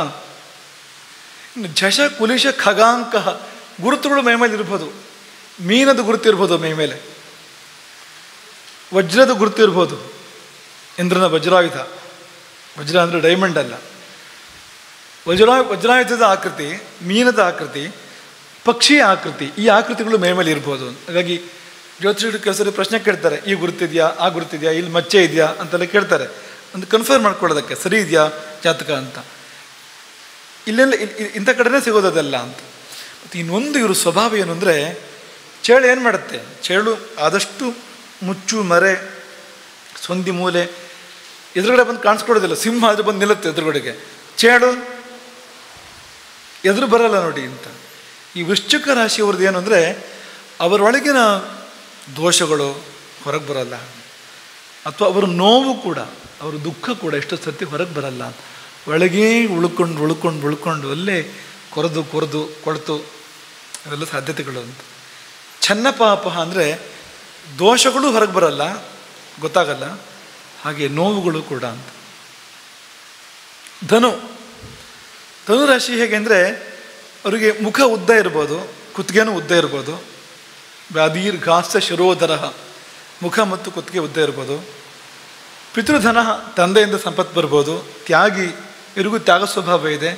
ಕವಿಹಿ, ಅವರು ಕಾವ್ಯ ರಚನೆ ಮಾಡ್ಬೋದು. ಧನುರಾಶಿಯವರಿಗೆ ಅವಕಾಶ ಇದೆ ಅದು. ಅಥವಾ ಕ್ರಾಂತದರ್ಶಿ ಅಂತ, ಬೇರೆಯವ್ರಿಗೆ ಕಾಣದಿರೋದು ಕಾಣ್ಬೋದು ಇವರಿಗೆ ಅಂತ, ಬೇರೆಯವ್ರಿಗೆ ಗೊತ್ತಾಗದಿರೋದು ಗೊತ್ತಾಗ್ಬೋದು ಇವರಿಗೆ ಅಂತ, ಧನುರಾಶಿಯವರಿಗೆ. ವೀರ್ಯವಾನ್, ತಾಕತ್ತಿದೆ, ಬರೀ ಪುಳಿಚಾರು ಅಲ್ಲ, ತಾಕತ್ತಿದೆ ಅಂತ. ವಕ್ತಾ ಅಂದರೆ ಸ್ವಲ್ಪ ವಾಗ್ಮಿಗಳಾಗಿರ್ತಾರೆ, ವಾಕ್ಚಾತುರ್ಯ ಇರ್ಬೋದು ಅವರಿಗೆ. ಗುರುವಿನ ರಾಶಿ ಅಲ್ವಾ ಧನುರಾಶಿ ಅಂದರೆ, ವಾಕ್ಚಾತುರ್ಯ ಇರ್ಬೋದು. ಈ ಕೆಲವು ಅಂಗಗಳು ಎಲ್ಲ ಅಥವಾ ಕೆಲವು ದೊಡ್ಡದಿರ್ಬೋದು ಅಂತ. ಯಾವುದು ಅಂದರೆ ಹಲ್ಲು, ಕಿವಿ, ತುಟಿ ಮತ್ತು ಮೂಗು, ಇವುಗಳು ದೊಡ್ಡದಿರ್ಬೋದು. ಎಲ್ಲ ಅಥವಾ ಯಾವುದೋ ಕೆಲವು ಅಂತ. ಕರ್ಮೋದ್ಯತಃ, ಕೆಲಸ ಅಂದರೆ ಪ್ರೀತಿ ಇವರಿಗೆ, ಕೆಲಸ ಬೇಕು ಇವರಿಗೆ, ಸುಮ್ಮನೆ ಕೂತ್ಕೊಳ್ಳೋರಲ್ಲ, ಯಾವುದಾದ್ರೂ ಕೆಲಸ ಬೇಕು ಇವರಿಗೆ ಅಂತ. ಶಿಲ್ಪವಿತ್ತು, ಶಿಲ್ಪವನ್ನು ಬಲವರಾಗಿರ್ತಾರೆ ಈ ರಾಶಿಯವರು, ಧನುರಾಶಿಯವರು. ಶಿಲ್ಪಕ್ಕೆ ಹೋದರೆ ಅವರಿಗೆ ಅದು ಕೂಡ ಬರ್ಬೋದು, ಒಲಿಬೋದು ಅದು ಅಂತ. ಕುಬ್ಜಾಂಸ, ಹೆಗಲು ಚಿಕ್ಕದು ಅವರಿಗೆ. ಸಮಾಂಸಲ ಭುಜ, ಭುಜ ದಪ್ಪ, ಹೆಗಲು ಚಿಕ್ಕದು. ಕುನಖಿ, ಉಗುರು ಸಮಸ್ಯೆ ಇರ್ಬೋದು, ಉಗುರು ಚಂದ ಇಲ್ಲದೆ ಇರ್ಬೋದು. ಪ್ರಾಗಲ್ಭ್ಯವಾನ್, ಪಾಂಡಿತ್ಯ ಬರುತ್ತೆ ಅವರಿಗೆ, ಪ್ರಯತ್ನ ಪಟ್ಟರೆ ಪ್ರತಿಭೆ ಇರುತ್ತೆ ಅವರಿಗೆ, ಪಾಂಡಿತ್ಯ ಬರ್ಬೋದು. ಧರ್ಮವಿತ್, ಧರ್ಮವನ್ನು ಬಲ್ಲವರು, ಆಚರಣೆ ಮಾಡೋ ವಿಷಯ ಬೇರೆ, ಧರ್ಮವನ್ನು ಬಲ್ಲವರು ಇವರು ಅಂತ. ಬಂಧು ದ್ವಿಟ್, ನೆಂಟರು ಎಷ್ಟು ಆಗಲ್ಲ ಅವರಿಗೆ ಅಂತ. ದೂರ, ಸ್ನೇಹಿತರು ಅಡ್ಡಿಯಿಲ್ಲ. ಕೊನೆಯದೇನು ಅಂದರೆ, ಯಾವ ಕಾರಣಕ್ಕೂ ಇವರನ್ನ ಬಲಪ್ರಯೋಗದಿಂದ ವಶಪಡಿಸೋಕೆ ಸಾಧ್ಯ ಇಲ್ಲ ಅಂತ. ನ ಬಲಾತ್ ಸಮೇತ ಚ ವಶಂ ಸಾಮ್ನೈಕ ಸಾಧ್ಯ. ಕೇವಲ ಸಾಮ ಒಂದೇ ದಾರಿ, ಪ್ರೀತಿಯಿಂದ ಹೇಳಿದ್ರೆ ಮಾತ್ರ ಕೇಳ್ತಾರೆ, ಬೇರೆ ಯಾವುದೇ ರೀತಿಯಿಂದ ಇವನು ಹೇಳಿದ್ದು ಕೇಳಿಸೋಕೆ ಸಾಧ್ಯ ಇಲ್ಲ ಅಂತ. ನೀವು ಅಕಸ್ಮಾತ್ ಈಗ ಹಾಗಿಲ್ಲದವರು ಹಾಗಾಗಬೇಡಿ. ಮತ್ತೀಗ ಎಲ್ಲದರಿಂದ ನಾವು ಅಂದರೆ ಒಳ್ಳೆಯದನ್ನು ಕೇಳಬೇಕು, ಯಾವ ರೀತಿಯಲ್ಲಿ ಹೇಳಿದ್ರು ಕೂಡ. ಮಕರ, ಮಕರ ರಾಶಿಯವರು ಒಂದು ಸ್ವಭಾವ ಏನು ಅಂದರೆ, ಅವ್ರ ಬಳಗ ಇದೆಯಲ್ಲ, ಈಗ ಕುಟುಂಬ ಆದರೆ ಹೆಂಡತಿ ಮಕ್ಕಳು ಇರ್ಬೋದು, ಗಂಡ ಮಕ್ಕಳು ಇರ್ಬೋದು, ಹತ್ತಿರದ ಬಳಗ ಪರಿವಾರ ಇದೆಯಲ್ಲ, ಅವರನ್ನು ತುಂಬ ಪ್ರೀತಿ ಮಾಡ್ಕೋತಾರೆ ಇವರು. ನಿತ್ಯಂ ಲಾಲಯತಿ, ನಿತ್ಯವೂ ಅವರ ಲಾಲನೆ ಪಾಲನೆ, ಅವರ ಯೋಗಕ್ಷೇಮ ಆ ಕಡೆಗೆ ಗಮನ ಇರ್ತವೆ ಇದು ಅಂತ. ಕುಟುಂಬ ಪ್ರೀತಿ ತುಂಬ ಅಂತ. ಸ್ವದಾರತನಯ ಅಂತ. ಇನ್ನು ಅಧಃ ಕೃಶಃ ಅಂತ, ಸೊಂಟದಿಂದ ಕೆಳಗೆ ಕೃಶ ಅಂತ. ದೇಹ ಲಕ್ಷಣ ಹೇಳೋದಾದರೆ ಸೊಂಟದಿಂದ ಕೆಳಗೆ ಕೃಶ ಅಂತೂ ಹೇಳ್ಬೋದು, ಸೊಂಟದಿಂದ ಕೆಳಗೆ ದುರ್ಬಲ ಅಂತ ಕೂಡ ಹೇಳ್ಬೋದು ಅಂತ. ಹಾಗಾಗಿ ಸೊಂಟ ನೋವು, ಕಾಲು ನೋವು ಇಂಥದ್ದಕ್ಕೆ ಮಕರ ಲಗ್ನ, ಮಕರ ರಾಶಿಯವರಿಗೆ ಸ್ಕೋಪ್ ಜಾಸ್ತಿ ಇದೆ ಅಂತ, ಅಂಥದ್ದು ಬರ್ಬೋದು ಅವರಿಗೆ ಅಂತ. ಕ್ಷಾಮಕಟಿ, ಹಾಗೆ ಸೊಂಟ ತೆಳು ಅಂತ, ಸಪರ ಸೊಂಟ ಅಂತ. ಈ ಕೆಲವರಿಗೆ ಸೊಂಟ ಎಲ್ಲಿ ಶುರುವಾಯ್ತು ಎಲ್ಲಿ ಮುಗಿತು ಅಂತಲೇ ಗೊತ್ತಾಗಲ್ಲ ನೋಡಿ, ಆ ಥರ ಅಲ್ಲ ಇದು. ಸೊಂಟ ಅಂದರೆ ಎದೆಯಿಂದ ಈ ಕೆಳಗೆ, ಎದೆ ಹೊಟ್ಟೆಯಿಂದ ಕೆಳಗೆ ಬಂದಾಗ ಸೊಂಟ ಸಪುರ ಆಗಬೇಕು, ಅದು ಒಳ್ಳೆ ಲಕ್ಷಣ ಕೂಡ ಹೌದು. ಮಹಾಪುರುಷ ಲಕ್ಷಣಗಳು ಕೂಡ ಆ ಥರ ಹೇಳಿದ್ದಾರೆ. ರಾಮನ ಬಗ್ಗೆ ಹೇಳಬೇಕಾದ್ರೆ ಸಿಂಹದ ಥರ, ಸಿಂಹ ಕಟಿ ಅಂತ. ಮುಂದೆ ಹೋಗ್ತಾ ಆಗಲ್ಲ, ಸೊಂಟಕ್ಕೆ ಬಂದಾಗ ಸಪುರ ಅಂತ. ಹಾಗಾಗಿ ಕ್ಷಾಮಕಟಿ ಅಂತ, ಸೊಂಟ ಸಪುರ ಇರೋಕ್ಕೆ ಅವಕಾಶ ಇದೆ ಇವರಿಗೆ. ಗೃಹೀತ ವಚನ, ಗೃಹೀತ ವಚನ ಅಂದರೆ ಒಂದು ಸಾರಿ ಹೇಳಿದ್ರೆ ಗೊತ್ತಾಗತ್ತೆ ಅವರಿಗೆ ಅಂತ. ಪಾಠ ಒಂದು ಸಾರಿ ಮಾಡಿದರೆ ಸಾಕು ಅಂತ, ಒಂದು ವಿಷಯ ಒಂದು ಸಾರಿ ಹೇಳಿದರೆ ಸಾಕು ಅಂತ. ಗೃಹೀತ ವಚನ. ಮತ್ತು ತಗೊಳ್ಳೋ ಸ್ವಭಾವ ಕೂಡ ಇರುತ್ತೆ ಅಂತ, ಮಾತನ್ನು ತಗೊಳ್ತಾರೆ. ಒಬ್ರು ಹೀಗೆ ಮಾಡು ಅಂತ ಹೇಳಿದರೆ ಒಂದು ತಗೊಳ್ಳೋ ಸ್ವಭಾವ ಕೂಡ ಇರುತ್ತೆ. ಸೌಭಾಗ್ಯಯುಕ್ತ, ತುಂಬ ಸೌಭಾಗ್ಯ ಇರೋ ಒಂಥರ ಇವರು, ಅದೃಷ್ಟವಂತರು, ಸೌಭಾಗ್ಯವಂತರು, ಅದರ ಆಲಸ್ಯ ಜಾಸ್ತಿ ಅಂತ. ಅಲಸಹ ಅಂತ, ಅವ್ರಿಗೆ ಎಷ್ಟು ಪೊಟೆನ್ಷಿಯಲ್ ಇದೆಯೋ ಅಷ್ಟು ಕೆಲಸ ಮಾಡೋದಿಲ್ಲ ಅವರು. ಅವ್ರು ಏನಾಗ್ಬೋದೋ ಅಷ್ಟಾಗೋದಕ್ಕೆ ಅವರು ಆಲಸ್ಯ ಬಿಡೋದು ಕಷ್ಟ ಅವರನ್ನು ಅಂತ. ಅಲಸಹ ಅಂತ. ಶೀತಾಲುಹು, ಈಗ ಶೀತ ಸಹಿಸೋಕ್ಕಾಗೋದಿಲ್ವಂತೆ ಅವರಿಗೆ, ಚಳಿ ತಂಪು ಕಷ್ಟ ಆಗುತ್ತೆ ಅವರಿಗೆ. ಶೀತಾಲುಹು ಶೀತಂ ನ ಸಹತೆ ಅಂತ. ಶೀತಾಲುರ್ ಮನುಜ ಅಟನಶ್ಚ, ಒಡಾಟ. ಮಕರೇ ಸತ್ವಾಧಿಕ ಅಂತ, ಸಾಮರ್ಥ್ಯ ಜಾಸ್ತಿ ಅಂತ. ಸತ್ವ ಜಾಸ್ತಿ, ಸಾಮರ್ಥ್ಯ ಜಾಸ್ತಿ ಇರುತ್ತೆ, ಸ್ಟೆಮಿನಾ ಜಾಸ್ತಿ ಇರುತ್ತೆ ಅವರಿಗೆ ಅಂತ. ಕಾವ್ಯಕೃತ್, ಇವರು ಕೂಡ ಕಾವ್ಯ ರಚನೆ ಮಾಡ್ಬೋದು, ಅವಕಾಶ ಇದೆ ಇವರಿಗೆ ಅಂತ. ಕಾವ್ಯಶಕ್ತಿ ಇರುತ್ತೆ. ಇನ್ನು ಕೆಲವು ದೋಷಗಳು ಇದೆ ಇದರಲ್ಲಿ, ಇರಲಿ. ಕುಂಭರಾಶಿಗೆ ಕುತ್ತಿಗೆ ಉದ್ದ ಇರ್ಬೋದು, ನರ ಎದ್ದು ಕಾಣ್ಬೋದು, ನರನಾಡಿ ಎದ್ದು ಕಾಣ್ಬೋದು, ಸ್ವಲ್ಪ ಶನಿ ಆಗಿದ್ದರಿಂದ ಅಂಥ ಅವಕಾಶ ಜಾಸ್ತಿ ಇರುತ್ತೆ. ಇನ್ನು ದೀರ್ಘ ಶರೀರ, ಸ್ವಲ್ಪ ಕರಲೋಮಶ ಅಂತ, ಸ್ವಲ್ಪ ಅಷ್ಟೇ ನುಣುಪಲ್ಲ, ಸ್ವಲ್ಪ ಒರಟು ಅಂತ ಅನ್ಬೋದು, ಅಂಥ ಕೂದಲುಗಳಿಂದ ವ್ಯಾಪ್ತವಾಗಿರ್ತಕ್ಕಂಥ ದೀರ್ಘ ಶರೀರ. ಇವೆಲ್ಲ ದೊಡ್ಡದು, ಕಾಲು ದೊಡ್ಡದು ಅಥವಾ ತೊಡೆ ದೊಡ್ಡದಿರ್ಬೋದು, ಬೆನ್ನು ದೊಡ್ಡದಿರ್ಬೋದು, ಕಿಬ್ಬೊಟ್ಟೆ, ಈ ಹೊಟ್ಟೆಯಿಂದ ಮುಂದಿನ ಪ್ರದೇಶ ಕಿಬ್ಬೊಟ್ಟೆ, ಸಾಮಾನ್ಯ ಇವೆಲ್ಲ ಕಟಿ, ಸೊಂಟ ಎಲ್ಲ ಕುಂಭದ ಥರ ಇರ್ಬೋದು ಅಂತ. ಕುಂಭರಾಶಿ ಅಂದರೆ ಕುಂಭ ಹೇಗಿರುತ್ತೆ ಹೇಳಿ, ಹೀಗಿರ್ಬೋದು ಅಂತ ಹೋಲಿಕೆ ಇರೋ ಅವಕಾಶಗಳಿದೆ ಅದಕ್ಕೆ. ಜೀವನದ ಯಾವುದಾದ್ರೂ ಸಮಯದಲ್ಲಿ ಕೂಡ ಆಗಿರ್ತಾರೆ ಎಷ್ಟೋ ಸರ್ತಿ ಅಂತ, ಒಂದಿಷ್ಟು ಕೆಲವು ವರ್ಷಗಳು ಆಗಿರ್ತಾರೆ, ಅದಕ್ಕಾದ್ರೂ ಕೂಡ ಅವಕಾಶ ಇರುತ್ತೆ ಸಾಮಾನ್ಯವಾಗಿ ಅಂತ. ಜರಠ ಅಂದರೆ ಭಟೋತ್ಪಲದವನು ಮೂರ್ಖ ಅಂತ ವ್ಯಾಖ್ಯಾನ ಮಾಡಿದ್ದಾನೆ, ಆದರೆ ಕೋಶಗಳು ಹಾಗೆ ಹೇಳೋದಿಲ್ಲ, ಮೂರ್ಖ ಅಂತ ಹೇಳೋದಿಲ್ಲ. ಅದಕ್ಕೆ ಜರಠ ಅಂದರೆ ಮುದುಕನ ಥರ ಮಾಡ್ತಾನೆ ಅಂತ. ವಯಸ್ಸಾಗಿರುತ್ತೆ ಅಂತಲ್ಲ, ವಯಸ್ಸಾದರೂ ಥರ ಮಾಡ್ತಾನೆ, ಆ ಥರ ಇರ್ತಾನೆ. ಅಥವಾ ಬಗ್ಗಿರುತ್ತೆ ಸ್ವಲ್ಪ ಮೈ ಬಗ್ಗಕ್ಕೆ ಅವಕಾಶ. ಜರಠ ಅನ್ನೋ ಶಬ್ದಕ್ಕೆ ಅರ್ಥವೂ ಕೂಡ ಇದೆ. ಇನ್ನು ಸ್ವಲ್ಪ ಒರಟು ಅನ್ನೋ ಅರ್ಥ ಕೂಡ ಇದೆ ಅದಕ್ಕೆ. ಕ್ಷಯವೃದ್ಧಿಯುತ, ಕ್ಷಯವೃದ್ಧಿ ಕರ್ಕರಾಶಿಗಿದ್ದಾಗೆ ಕುಂಭರಾಶಿಗೆ ಕೂಡ ಇದೆ ಅಂತ. ಏಳು ಬೀಳು. ಪ್ರಿಯ ಕುಸುಮಾನುಲೇಪನ, ಹೂವು ಅಂದರೆ ಇಷ್ಟ. ಅನುಲೇಪನ ಅಂದರೆ ಮೈಗೆ ಹಚ್ಚುವಂಥದ್ದು, ಸೌಂದರ್ಯಕ್ಕಾಗಿ, ಸೌಗಂಧ್ಯಕ್ಕಾಗಿ, ಪರಿಮಳಕ್ಕಾಗಿ, ಅಥವಾ ಕ್ರೀಮ್ ಗೀಮ್ ಇಂಥದ್ದು, ಅಂಥದ್ದಿಷ್ಟ ಇವನಿಗೆ. ಸುಹೃತ್, ಸ್ನೇಹ ಜಾಸ್ತಿ, ಸ್ನೇಹ ವಿಶ್ವಾಸ ಬಾಂಧವ್ಯ ಜಾಸ್ತಿ. ಅಧ್ವಸಹ ಅಂತ, ಪ್ರಯಾಣ ತಡ್ಕೊಳ್ಳೋ ಶಕ್ತಿ ಇರುತ್ತೆ ಅವ್ರಿಗೆ. ಕೆಲವರಿಗೂ ಪ್ರಯಾಣ ತಡ್ಕೊಳ್ಳೋ ಶಕ್ತಿ ಇರೋದಿಲ್ಲ, ಒಂದು 50 ಕಿಲೋಮೀಟರ್ ಪ್ರಯಾಣ ಮಾಡಿದರೆ ಉತ್ಸಪ್ಪ ಅಂತ ಕೂತ್ಬಿಡ್ತಾರೆ, 2 ದಿವಸ ರೆಸ್ಟ್ ಬೇಕು. ಇವರು ಹಾಗಲ್ಲ, ಇವರು ಎಷ್ಟು ದೂರ ಪ್ರಯಾಣ ಮಾಡಿದ್ರು ಕೂಡ ತಡ್ಕೊಳ್ಳೋ ಶಕ್ತಿ ಇರುತ್ತೆ ಪ್ರಯಾಣವನ್ನು. ಅಧ್ವಸಹ ಅಂತ. ಇಷ್ಟು ಕುಂಭ. ಇನ್ನು ಮುಂದೆ ಉಳಿತು ಮೀನರಾಶಿಯವರಿಗೆ ಜಲಚರ ಧನ ಭೋಗ್ತಾ. ಅವ್ರ ಸಂಪತ್ತು ನೀರಿಂದ ಬಂದಿರುತ್ತೆ ಅಂತ.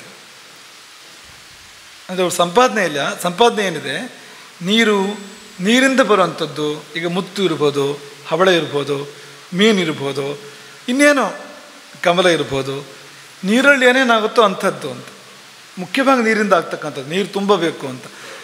ಈಗ ಕಾರು ಗದ್ದೆ ಅಂತ ಮಾಡೋ ಪದ್ಧತಿ ಇದೆ, ನೀರು ತುಂಬಬೇಕು ಅಲ್ಲೂ ಕೂಡ ಅಂತ. ಅಂದರೆ ತುಂಬ ನೀರಿರ್ತಕ್ಕಂಥ ಗದ್ದೆಗಳಿರ್ತವೆ ಅಂತ. ಒಟ್ಟಾರೆ ನೀರು ಪ್ರಧಾನ. ಅಲ್ಲಿಂದ ಬಂದಿರತಕ್ಕಂಥ ವಸ್ತುಗಳ ಮೂಲಕವಾಗಿ ಸಂಪಾದನೆ ಆಗುತ್ತೆ ಅವರಿಗೆ ಅಂತ. ದಾರ ವಾಸೋನು ರಕ್ತ, ಇವ್ರಿಗೂ ಸ್ವಲ್ಪ ಅವ್ರ ಮನೆಯವರಿಂದ ಸ್ವಲ್ಪ ಪ್ರೀತಿ ಇರುತ್ತೆ. ಹೆಂಡತಿ ಆದರೆ ಗಂಡ ಆದರೆ ಹೆಂಡತಿ, ಒಂದು ಒಲವು ಪ್ರೀತಿ ಜಾಸ್ತಿ. ಬಟ್ಟೆಗಳ ಬಗ್ಗೆ ಸ್ವಲ್ಪ ಗಮನ ಜಾಸ್ತಿ. ಠಾಕುಠೀಕಾಗಿರಬೇಕು, ಶಿಸ್ತಾಗಿರಬೇಕು, ಹೊಸ ವಸ್ತು ಬೇಕು, ಇಂಥದ್ದು. ಸಮ ರುಚಿರ ಶರೀರ, ಬರೀ ಬಟ್ಟೆ ಮಾತ್ರ ಅಂತಲ್ಲ, ಇವ್ರು ಚಂದ ಇರ್ತಾರೆ ಇವರು. ಸಮ ರುಚಿರ ಶರೀರ, ಸಮ ಅಂದರೆ ಕೋಲಿನ ಹಾಗೆ ಉದ್ದ ಅಲ್ಲ, ವಾಮನನೂ ಅಲ್ಲ, ತುಂಬ ಚಿಕ್ಕ ಕುಳ್ಳ ಅಂತನ ಥರನೂ ಅಲ್ಲ, ತುಂಬ ದಪ್ಪ ಅಲ್ಲ, ಡ್ರಮ್ ಥರ ಆ ಥರ ಅಲ್ಲ, ದಪ್ಪ ಅಲ್ಲ, ತುಂಬ ತೆಳುವೂ ಅಲ್ಲ, ಕಡ್ಡಿ ಥರ ಅಲ್ಲ. ಸಮ ರುಚಿರ ಶರೀರ, ಸಮ ಶರೀರ ಮತ್ತು ರುಚಿರ ಶರೀರ ಅಂದರೆ ತುಂಬ ಸುಂದರವಾದ ಶರೀರ, ಸುಂದರವಾದ ರೂಪ ಇರಬಹುದು. ತುಂಗನಾಸಹ, ಮೂಗೆತ್ರ. ಬೃಹತ್ಕಃ, ಗುರುವಿನ ರಾಶಿ ಆಗಿದ್ದರಿಂದ ಸ್ವಲ್ಪ ದೊಡ್ಡ ಆಕಾರ ಬರ್ಬೋದು ಮೀನರಾಶಿಯವರಿಗೆ, ಬರೋಕ್ಕೆ ಅವಕಾಶ ಇದೆ. ಮತ್ತು ಎಲ್ಲ ದೊಡ್ಡದು ಜೀವನದಲ್ಲಿ. ಅಂದರೆ ಸಮುದ್ರ ಅಲ್ವಾ ಮೀನರಾಶಿ ಅಂದರೆ. ದೊಡ್ಡದ್ರ ಬಗ್ಗೆ ಪ್ರೀತಿ, ದೊಡ್ಡದು ಇರೋಂಥದ್ದು, ಇಂಥದ್ದೆಲ್ಲ ಅವಕಾಶಗಳು ಜಾಸ್ತಿ ಅಂತ. ಒಂದು ಕಾರ್ ತೊಗೋಬೇಕು, ದೊಡ್ಡ ಕಾರ್ ಬೇಕು ನನಗೆ ಅಂತ ಅನ್ಸೋದು, ಚಿಕ್ಕ ಕಾರಲ್ಲ ಹೀಗೆ ಅಂತ. ದೊಡ್ಡ ಬಟ್ಲು ಬೇಕು ಅಂತ ಅನ್ಸೋದು, ದೊಡ್ಡ ಬಾಳೆ ಬೇಕು ಅಂತ ಅನ್ಸೋದು. ಈ ದೊಡ್ಡದ್ರ ಬಗ್ಗೆ ಆಸಕ್ತಿ ಜಾಸ್ತಿ ಇರೋಂಥ ಅವಕಾಶಗಳು ಅಂತ. ದೊಡ್ಡದು ಭಗವಂತ, ಅಲ್ಲಿ ಆಸಕ್ತಿ ಬಂದ್ಬಿಟ್ರೆ ಮುಗಿತು ಬಿಡಿ, ಜೀವನ ಉದ್ಧಾರ ಆಗತ್ತೆ. ಅಭಿಭವತಿ ಸಪತ್ನಾನ್, ಇವ್ರಿಗೆ ಶತ್ರುಗಳಿದ್ದರೆ ಅವರನ್ನು ಇವ್ರು ಗೆಲ್ಲೋದು ನಿಶ್ಚಯ ಅಂತ, ಇವ್ರು ಸೋಲವರಲ್ಲ ಅಂತ. ಅಭಿಭವತಿ ಸಪತ್ನಾನ್, ಬೇರೆ ಯಾವ ರಾಶಿಗೂ ಇದನ್ನು ಹೇಳಿಲ್ಲ. ಶತ್ರುಗಳನ್ನ ಗೆದ್ದು ಮೆರೆಯುವಂಥವ್ರು ಅಂತ. ಸ್ತ್ರೀಯ ಜಿತ, ಆದರೆ ಸ್ತ್ರೀಯ ಮುಂದೆ ಸೋತು ಬಿಡ್ಬೋದು ಅಂತ. ಶತ್ರುಗಳನ್ನು ಗೆದ್ದರೂ ಕೂಡ ಹೆಣ್ಣಿನ ಮುಂದೆ ಸೋತು ಬಿಡ್ಬೋದು ಅಂತ ಅವಕಾಶ ಇದೆ ಅದಕ್ಕೆ. ಚಾರು ದೃಷ್ಟಿ, ಮೀನದ ಹಾಗೆ ಕಣ್ಣುಗಳು, ಮೀನಲೋಚನೆ, ಸುಂದರವಾದ ಕಣ್ಣುಗಳು. ದ್ಯುತಿ ನಿಧಿ ಧನ ಭೋಗಿ ಬೇಕಾದಷ್ಟು ಸಂಪತ್ತಿರೋಕ್ಕೆ ಅವಕಾಶ ಇರ್ತಕ್ಕಂಥ ರಾಶಿ ಅದು ಅಂತ. ಹಾಗಾಗಿ ಒಳಹೊರ ಸಂಪತ್ತುಗಳು. ದ್ಯುತಿ ಅಂದರೆ ಕಾಂತಿ ಅಂತ, ಪ್ರಭೆ ಅಂತ, ಆತ್ಮಪ್ರಭೆ, ಆತ್ಮಕಾಂತಿ. ನಿಧಿ ಧನ ಭೋಗಿ, ಇದೆಲ್ಲ ಭೋಗಕ್ಕೆ ಬೇಕಾದ್ದೆಲ್ಲ ಬೇಕಾದಷ್ಟಿದೆ. ಪಂಡಿತಶ್ಚ ಅಂತ, ಪಂಡಿತರು ಆಗಿರ್ತಾರೆ ಅಂತ, ಪಾಂಡಿತ್ಯವು ಕೂಡ ಇರ್ತದೆ. ಇದು ಮೀನರಾಶಿ. ಇದು ಸಾಮಾನ್ಯ ಲಕ್ಷಣ ಇದರದ್ದು. ನಾವಾಗಲೇ ಹೇಳಿದಾಗೆ ಇದನ್ನೆಲ್ಲ ಕ್ರಾಸ್ ವೆರಿಫೈ ಮಾಡಬೇಕಾಗತ್ತೆ. ಜಾತಕದ ಉಳಿದ ಗ್ರಹಗಳ ಸ್ಥಿತಿ ಮತ್ತು ಜಾತಕದಲ್ಲಿ ಆ ರಾಶಿಗೆ ಬಲ, ರಾಶಿ ಅಧಿಪತಿಗೆ ಬಲ ಮತ್ತು ಚಂದ್ರನಿಗೆ ಬಲ ಬರುವಂಥದ್ದು, ಇದೆಲ್ಲ ವೆರಿಫೈ ಮಾಡಿದಾಗಲೇ ಅದು ಆಗುವಂಥದ್ದು. ಈಗ ಸುಮ್ಮನೆ ಕೇಳ್ತೀವಿ ನಿಮ್ಗೆ ಎಷ್ಟು ನೆನಪಿದೆ ಅಂತ. ಪ್ರದೇಶವಾಸಿ ಯಾರು? ಕನ್ಯಾ ರಾಶಿ. ಕಾಡು ಬೆಟ್ಟ ಇಷ್ಟ? ಸಿಂಹವಾ? ಎರಡು ಹೆಸರು?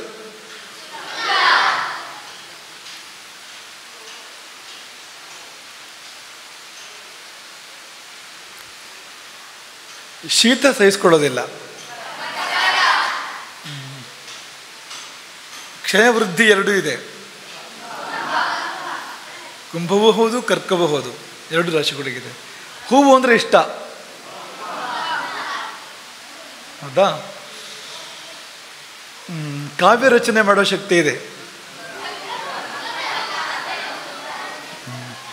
ಮಕರಕ್ಕೂ ಇದೆ ಅದು.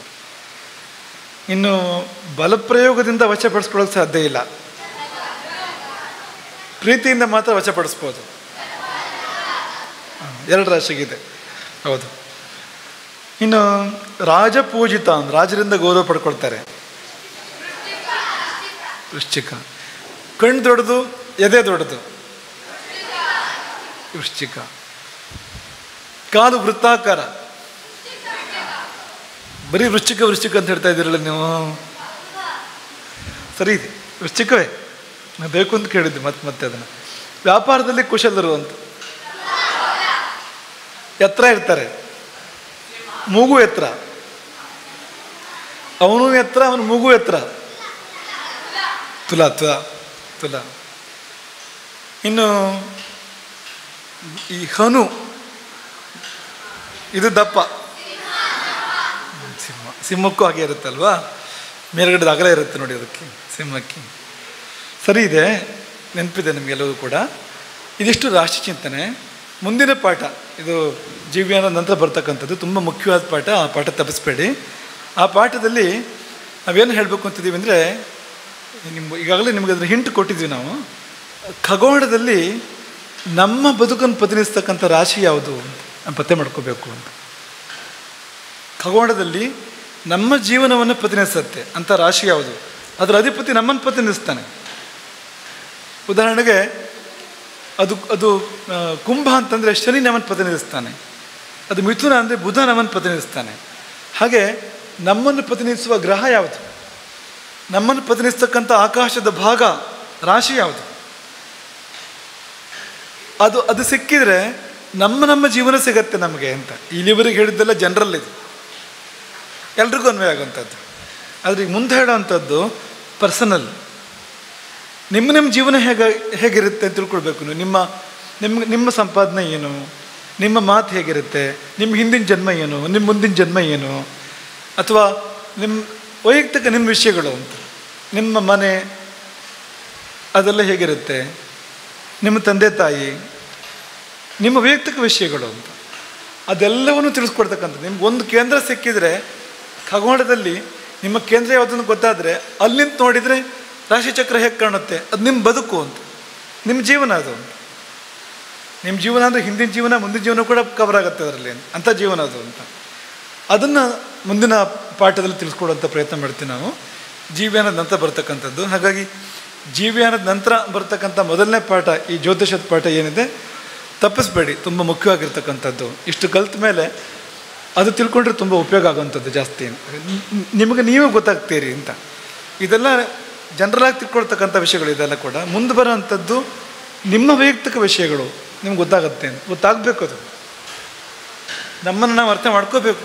ಜ್ಯೋತಿಷ್ಯ ಇರೋದೇ ಅದ್ರ ಸಲುವಾಗಿ ಅಂತ. ನಮಗೆ ನಾವ್ಯಾರು ಅಂತ ಗೊತ್ತಾಗಬೇಕು, ನಾವೇನು ಅಂತ ಗೊತ್ತಾಗಬೇಕು, ನಾವು ಎಷ್ಟು ಅಂತ ಗೊತ್ತಾಗಬೇಕು. ಗೊತ್ತಾದಾಗ ನಮ್ಮ ಜೀವನ ನಾವು ಸುಧಾರಿಸ್ಕೊಳ್ಳೋಕೆ ಸಾಧ್ಯ, ಅದನ್ನು ಚೆಂದ ಮಾಡ್ಕೊಳ್ಳೋಕೆ ಸಾಧ್ಯ ಅಂತ. ಹಾಗಾಗಿ ಈ ಗ್ರಹ ಮಂಡಲವನ್ನು ಕನ್ನಡಿ ಥರ ಬೆಳೆಸ್ಕೊಳ್ಳೋಣ ಅಂತ. ನಿಮಗೆ ನಿಮ್ಮ ಮುಖ ಕಾಣಿಸತ್ತಾ? ನಿಮಗೆ ನಿಮ್ಮ ಮುಖ ಕಾಣಿಸತ್ತಾ? ಕನ್ನಡಿ ಹಿಡ್ಕೊಂಡ್ರೆ ಓರೆ ತಿದ್ಬೋದಲ್ವಾ? ಕನ್ನಡಿ ಹಿಡ್ಕೊಂಡ್ರೆ ಓರೆ ಕೆಲವು ಸರಿ ಕನ್ನಡಿ ಇಟ್ಕೊಂಡಾಗ ಮುಖ ಓರೆ ಆಗೋದು ಉಂಟು ಅಲ್ವಾ? ಕನ್ನಡಿ ಮುಂದೆ ಹೋಗಿ ನಿಂತ ತಕ್ಷಣವೇ ನಾವು ಏನೇನಾಗ್ಬಿಡ್ತೀವಿ, ಹುಲಿ ಥರ ಆಡ್ತೀವಿ, ಮಂಗನ ಥರ ಆಡ್ತೀವಿ. ಅದು ಬೇರೆ, ಅದೆಲ್ಲ ಹೇಳ್ತಿರೋದು ನಾವು. ನೀವು ಸೀರಿಯಸ್ ಆಗಿ ಕನ್ನಡಿ ಬಳಸೋದಾದರೆ ಕನ್ನಡಿ ಹಿಡ್ಕೊಂಡಾಗ ನಿಮ್ಮ ಮುಖದ ಓರೆಗಳು ನಿಮಗೆ ಗೊತ್ತಾಗತ್ತೆ, ನೀವು ತಿದ್ಕೋಬೋದು ಅಂತ. ಹಾಗೆ ಈ ಗ್ರಹಚಕ್ರ ಎನ್ನುವಂಥದ್ದು ನಿಮಗೆ ನೀವು ಕಾಣ್ತೀರಿ, ನಿಮ್ಮ ಗುಣದೋಷಗಳು ಕಾಣ್ತವೆ, ನಿಮ್ಮ ಜೀವನವನ್ನು ಇನ್ನೂ ಚೆನ್ನಾಗಿ ನೀವು ಮಾಡ್ಕೊಳ್ಬೋದು. ಅದಕ್ಕೆ ಗ್ರಹೇಶ್ವರರು ನಿಮ್ಮನ್ನು ಅನುಗ್ರಹಿಸಲಿ ಎಂಬುದಾಗಿ ಈ ಸಮಯದಲ್ಲಿ ನಾವು ಆಶೀರ್ವಾದ ಮಾಡುವಂಥದ್ದು, ಹರಸುವಂಥದ್ದು. ಇವತ್ತು ಸರ್ವಸೇವೆ ನಮ್ಮ ಗುಂಡಿ ಮಂಜಪ್ಪ ಮತ್ತು ಕುಟುಂಬದವರು, ಮನಸ್ವಿ, ಶ್ರದ್ಧಾ, ಈ ಕುಟುಂಬ ಸೇವೆಯನ್ನು ಮಾಡಿದೆ. ಆ ಕುಟುಂಬವನ್ನು ಕೂಡ ತುಂಬ ಮನಸಾರೆ ಹರಿಸ್ತೀವಿ. ರಾಶಿಗಳ ವರ್ಣನೆ ಮಾಡಿದ ದಿನ ನಿನ್ನೆ ಕೂಡ ಹೇಳಿದ್ವಿ ನಾವು, ಶುಭದ ರಾಶಿ ಅವರಿಗಿರಲಿ ಅಂತ ನೀವು ಹಾರೈಸಿ, ನಾವು ಹಾರೈಸ್ತೀವಿ. ಆ ಕುಟುಂಬಕ್ಕೆ ಶುಭದ ರಾಶಿ ಅವರಿಗೆ ಪ್ರಾಪ್ತ ಆಗಲಿ, ಅಶುಭ ದೂರ ಹೋಗಲಿ ಎಂಬುದಾಗಿ ಹಾರೈಸ್ತಾ ನಿಮ್ಮೆಲ್ಲರನ್ನೂ ಪ್ರೀತಿಯಿಂದ ಹರಿಸ್ತೇವೆ. ಎಲ್ಲರಿಗೂ ಒಳಿತಾಗಲಿ ಅಂತ ಪುಣ್ಯ ಆಗ್ತದೆ. ಹರೇ ರಾಮ. गोकर्ण मंडलाधीश्वर श्रीमद जगद्गुरु चंद्राचार्य श्रीमद राघवेश्वर भारती स्वामी महाराज की